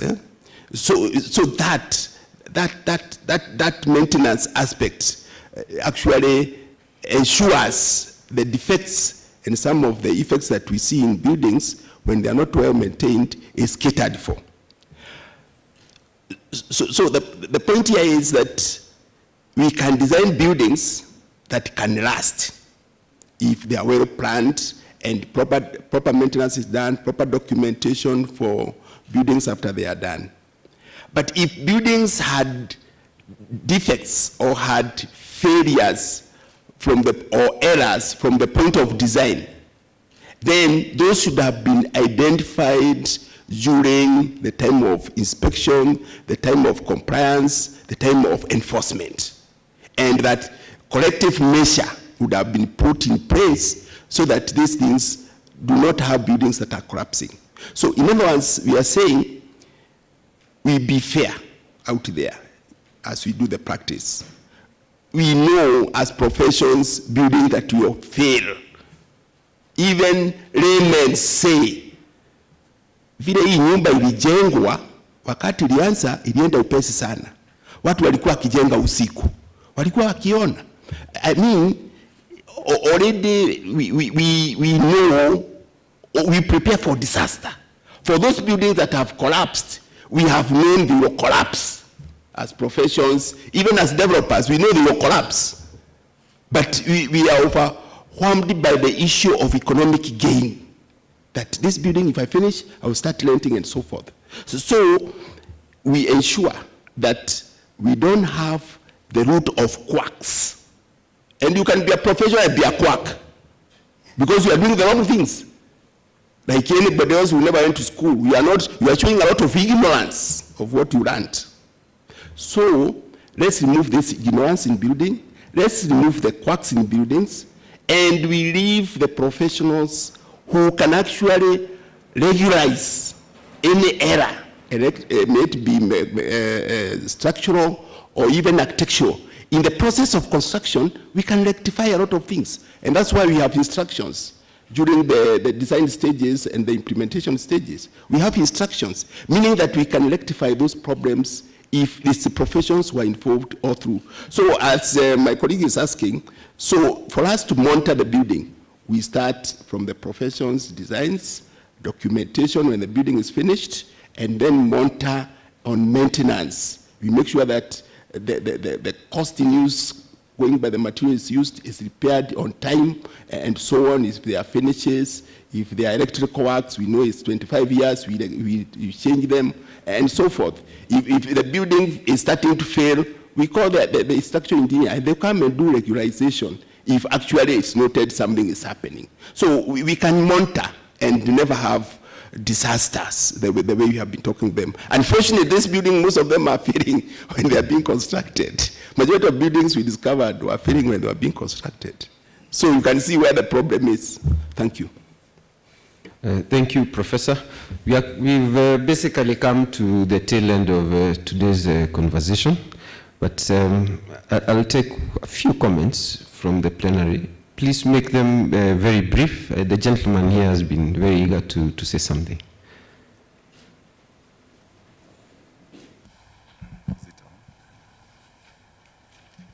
Good afternoon, everyone. My name is George. I'm the chairman of the recently registered organization called Funditech Service Cooperative. The reason why I'm standing here to make a quick comment, I have 2 points to make, but very brief. Number one, there's a question that has been asked about the role of a technician in the building industry. It's not been answered, and it's really, really important for us to address this. The reason why the technician's role must be well defined in the construction industry is because we hear of design, but there is this technician, according to me, with my experience in the industry, that is supposed to be an anesthesia. I don't know that that's the right word to use. If the technician is supposed to be the bridge between the fundi, the client, the architect, and everybody else. But that role of a technician in the execution process of buildings has not been handled professionally. So I would really want that maybe touched a bit so that if the technician is not going to be given a real role to play, so that he's able now, because he's the person who understands the architect, he understands the client, and he understands the fundis who are working here below, that gap, the execution is always a big problem. I'm not sure whether the fundi was one of the reasons of failure of buildings. I don't know that that was captured, because I will tell you for free. And it's a very unfortunate thing, but the fundi fails, makes a building fail for one reason. The fundi knows how, but it doesn't know why. The professionals are not making an effort to make the fundi understand why. Design is great. If you go to the field, and like Prof is saying, a building can be done in 2 months and the building is finished. So the fundis know how. They can do 10 courses. They can do a building in any way. But who is taking an effort to be able to make this fund? Because the fundis are very good in doing it. But who is educating the fundi on why a D10 should not be used in place of a D8? Because they are the first people to tell the client, this is wrong. We know how, but the why component of it, when these buildings collapse, if all of you know, when they are collapsed at the process of building, it's the fundis who die in that building. There is no single architect, no engineer who has ever been trapped in a collapsing building. None of them. Just these fundis die for the reason that they are busy doing how, not knowing the why component. And NCA has been a very good friend of mine, and we've walked a journey, and I've been trying to say this thing many times. All the bodies here have bodies that are representing them. Why are we not having a body that is a national body that is representing fundis? I mean, so that at least there is a body that is going to be answerable to these people. Many of the fundis are forming CBOs, they are forming welfares, they are forming all that. The first body we formed was Mafundi wa Kenya Association as Mwaka. We came to NCA, we told them, how do you call other organizations? Let's see how that organization can be formed. It was never formed because it looked like maybe we were struggling to have Mwaka being the national thing. But it's a very important thing that NCA being a regulator, we must have a body that is going to represent the artisans. Then finally, the other part that the regulator must be concerned about is this occupational certificate. As much as the client is the financier of the project, but let the consumer know the quality of the building. Because when I'm walking into a building, if I ask for the landlord for an occupation certificate and it doesn't, then I go looking for a building that has an occupation certificate. Wouldn't that discipline the developer into some level? If I'm going to get an office block and the guy doesn't have anything that indicates whether the building is safe or it's anything, so then because in this room here, all are professionals. Who is representing the rest, so that they're also able to hear the story. How are we spreading this gospel to the other people? So my concern is that if the technician and the fundi, so like we have formed now a cooperative, that is going to do business. But let's see how NCA comes up with a formula on how to educate the fundis on how, and let the technician be recognized as an aesthetist in the building industry. That's the only way, because like when we hear an architect does design, but he further wants to be paid for site visit, why wouldn't he quote site visits within the design? Because now, how would you really do a design and hand it over that because you're not being paid for site visits, then you just stay back in your office and let it happen? Thank you, and thank you so much. Thank you. That is noted. Very, very serious matters. The why and how. The matter of consumer. And so NCA, you've been challenged. I hope you've taken note of these matters. One more comment from a lady. Yes, then we'll close. Nema, yes.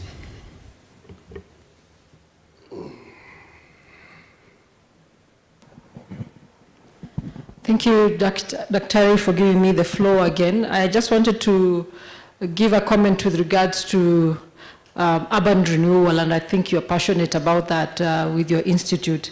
As the climate changes, as the environment changes, the sustainability of buildings is also compromised.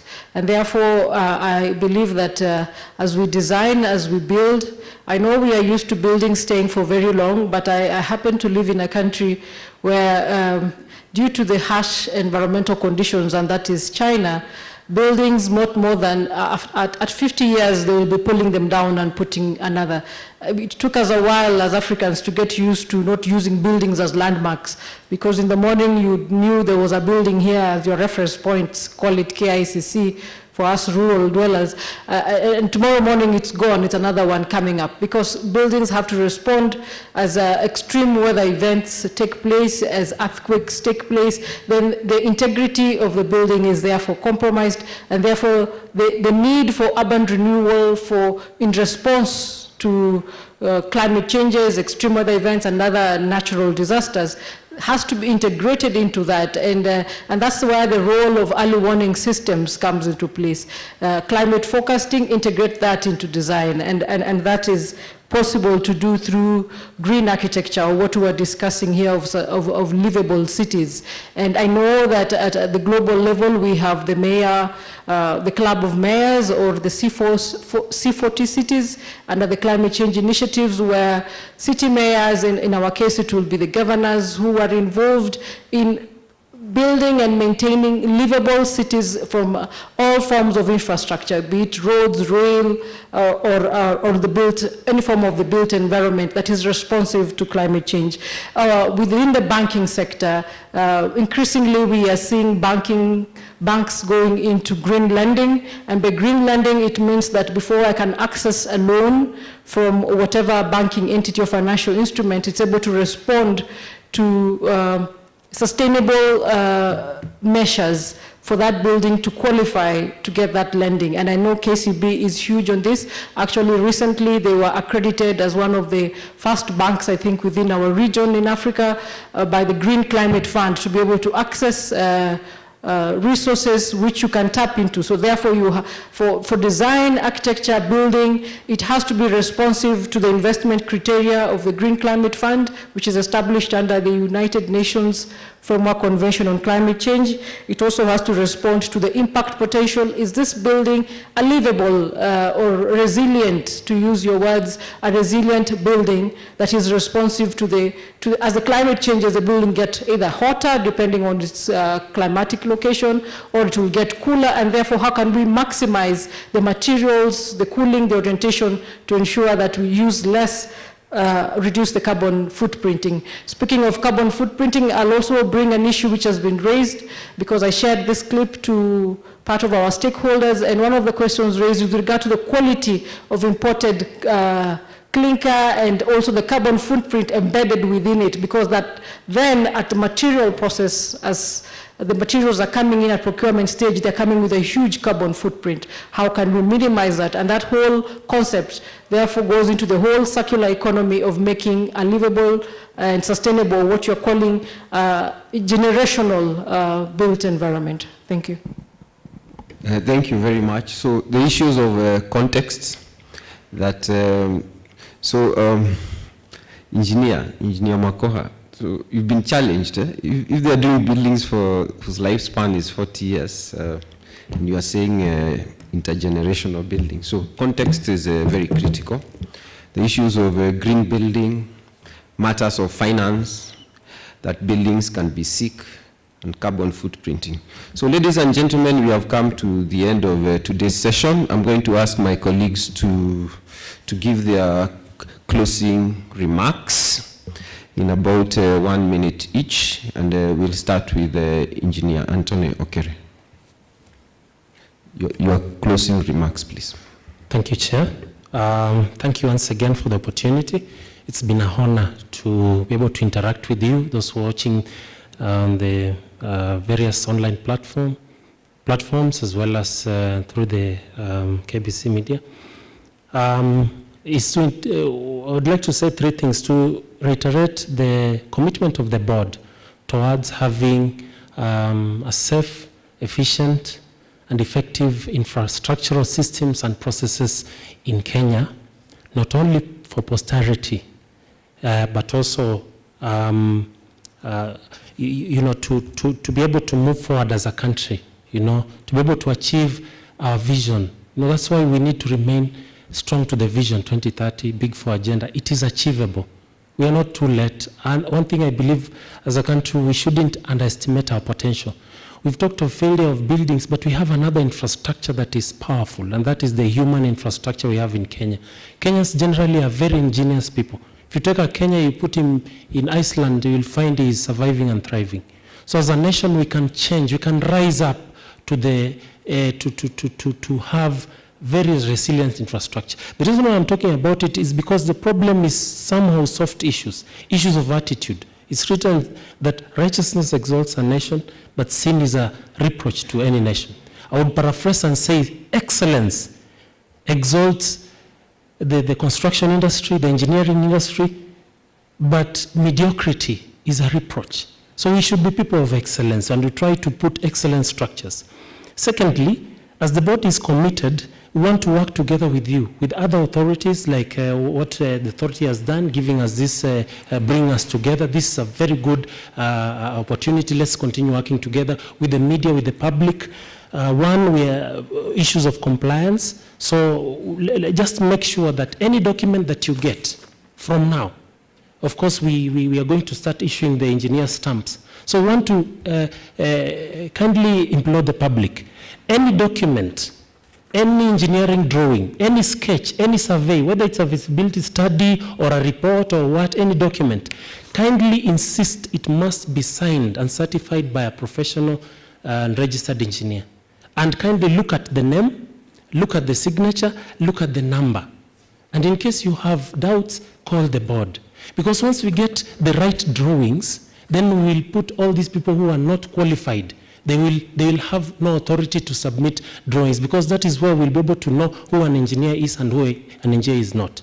Secondly, put the board to task, so that in case you notice anything, report to the board, and we're going to take those reports seriously, the complaints. We're going to raise it so that we have a very quality system.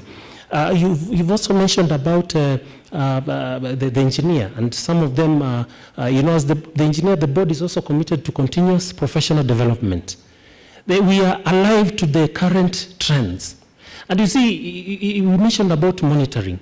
I look at a situation where the board will also engage even in issues of artificial intelligence in construction industry. You mentioned about monitoring. We have systems that we can monitor, using very high-tech cameras and drones and so on, so that that particular previous design and then the ongoing works, if a high-tech picture is taken and then it is shown together with the original design, you have, with the emerging technologies, it's possible to avoid clashing of utilities. Because sometimes you can find this one bathroom is supposed to be here, but it shows on the drawing otherwise. So we can use emerging technology, and the board is alive to that. That's why we have continuous professional development, so that we have an engineer who is smart, an engineer who is able to articulate and move forward for the betterment of the country. And then finally, we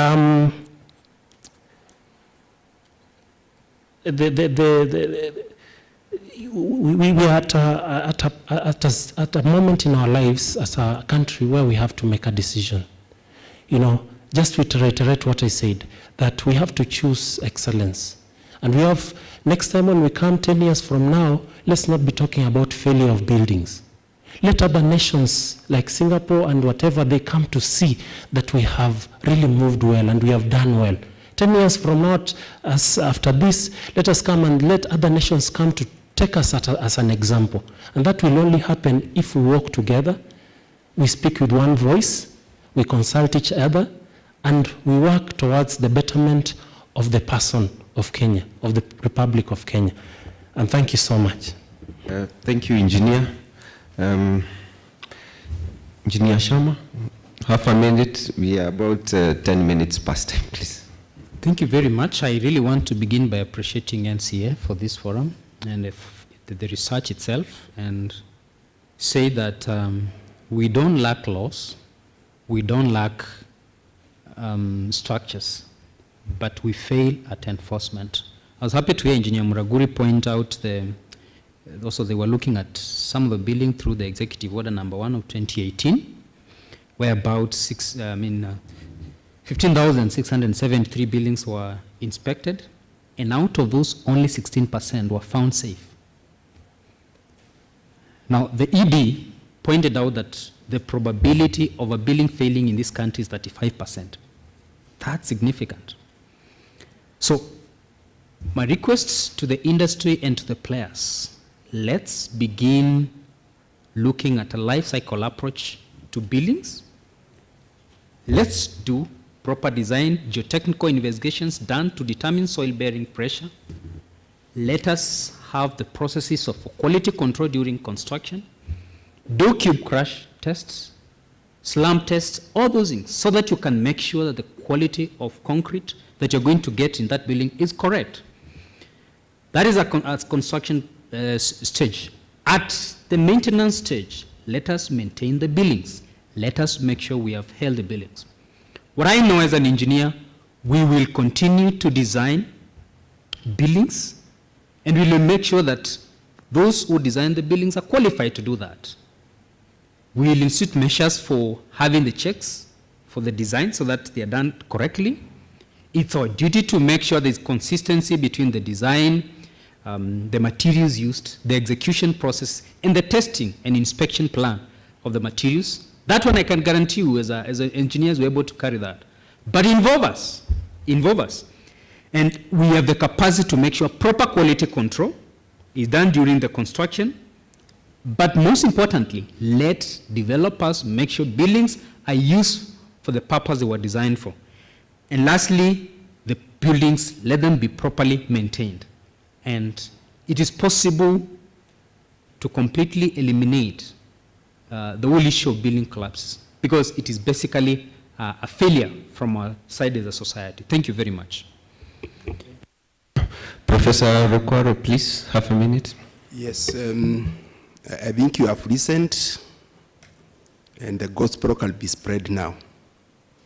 There are good things that we have talked about, obeying the laws, having better coordinated institutions, and really being part and parcel of solutions in our built environment. Otherwise, finally, I would like to thank NCA for this engagement. It's a new way of addressing the nation, and I wish my best wishes for the way they are propagating our agenda in the building industry. Thank you. Thank you, Professor. So, ladies and gentlemen, we have come to the end of today's session. I'd like to thank you for listening, for participating. So, thanks to the session chair. She's done a lot of work since morning, and my colleagues for what is it called? It's critiquing the report with a view to improving it. And in the process of that we have received numerous comments, which are very helpful, because I'm aware that the NCA is going to the next phase of implementing some of the recommendations that are in this report. So thank you again, NCA, also for inviting us and for making this a public forum so that it can reach through KBC, it can reach everybody in the nation and perhaps internationally. Just like to remind us that this is a public document. It is available by hard copy and by soft copy. So please read it and send your comments. There are many things that we have not discussed because of the time allocated. You can send your comments to NCA. There is a channel for that, and I can assure you that they will be looked into, because the NCA is very serious about implementing the research results. They will not end up in shells for other neighboring countries to come pick and implement. That we have been assured. Otherwise, thank you very much, Session Chair and NC. Asante.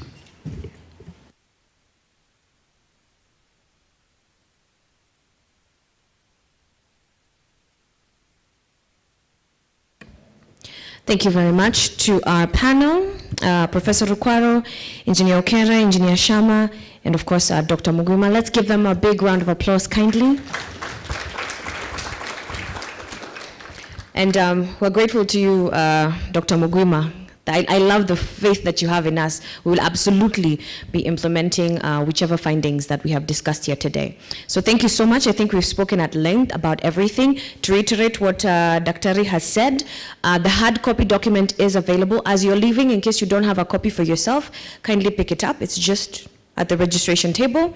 And in case you miss a copy, that's all right. Or for those who are catching us on other platforms, if you log on to our website, that's nca.go.ke, you will find a copy of the document. All you have to do is go to the research tab, and you will find it for your consumption. So thank you so much. Before we leave, we're just going to have some closing remarks for the day. General Manager, Corporate Services, just checking if he's here. Mr. Kilonzi? Yes, he is. Please, warm, what is it? Hand of applause, a round of applause. Applause for Mr. Kilonzi as he comes to give us his final remarks.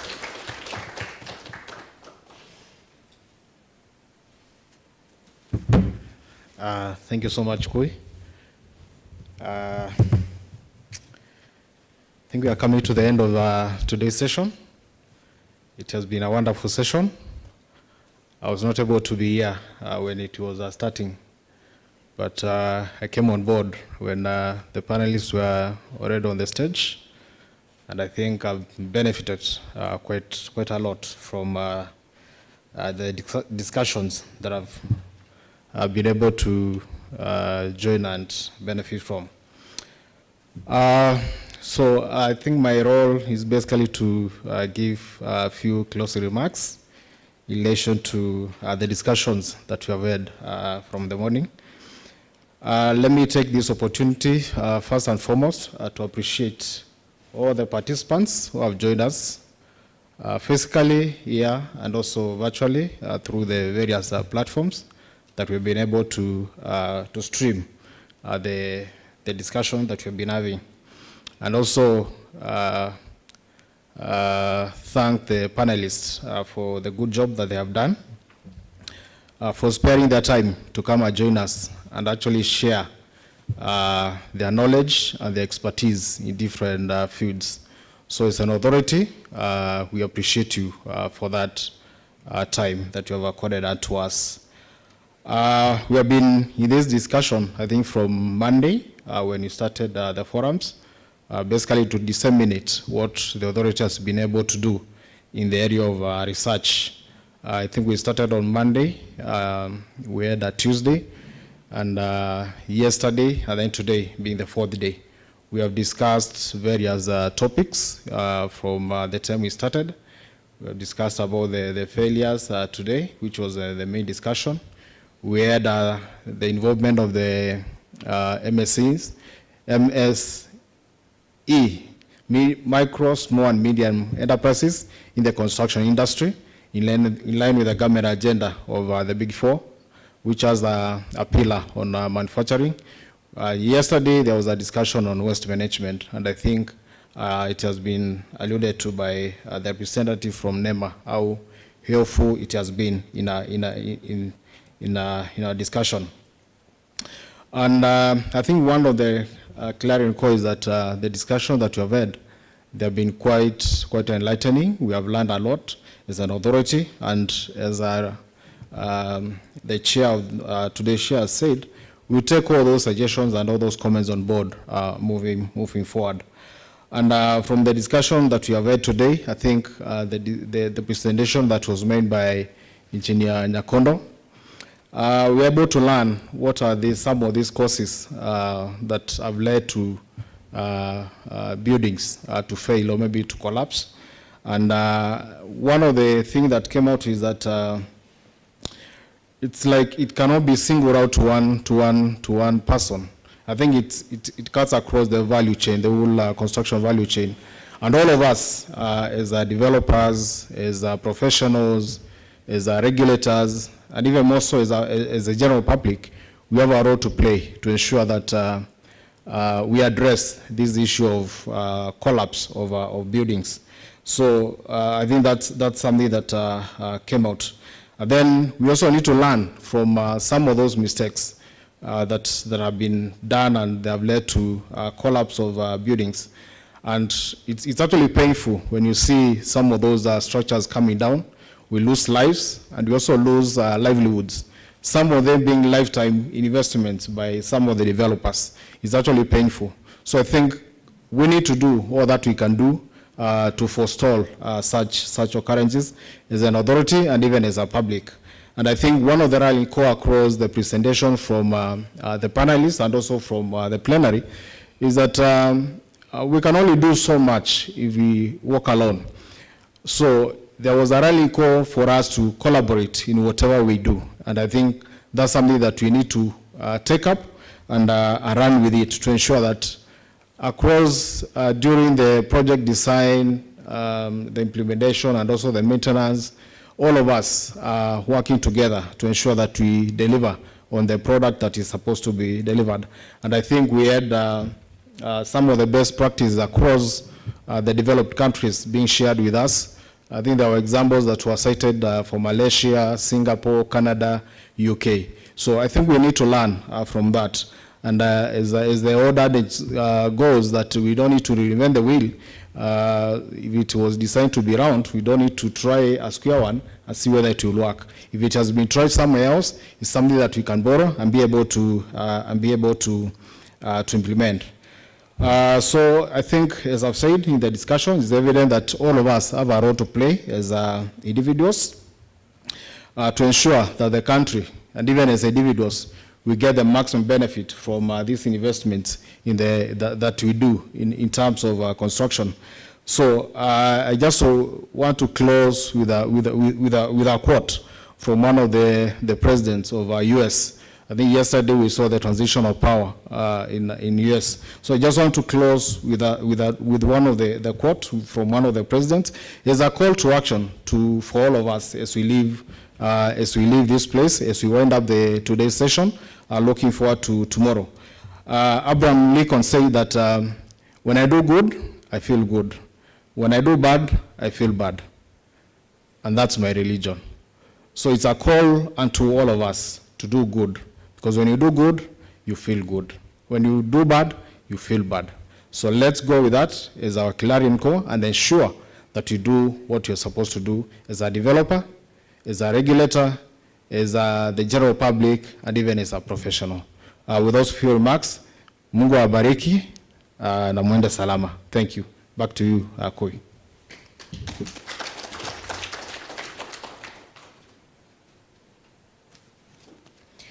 Thank you very much. That's James Kilonzi. He's the General Manager Corporate Services at National Construction Authority. So let us rise for the words of the national anthem as to close the ceremony.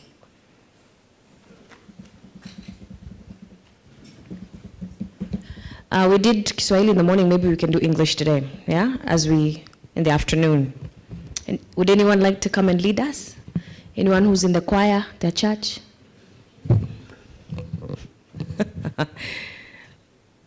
There you go. People in the choir always wanajitokelezanga tu.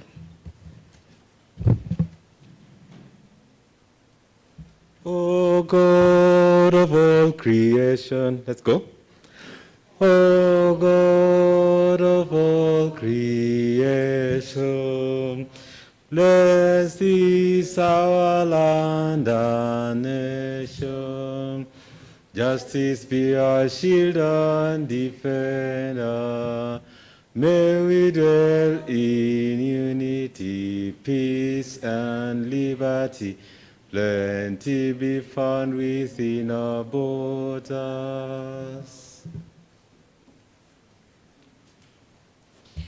Thank you so much. Please pick your lunch voucher as you leave, and you are very welcome to lunch. We'll see you all tomorrow. Thank you.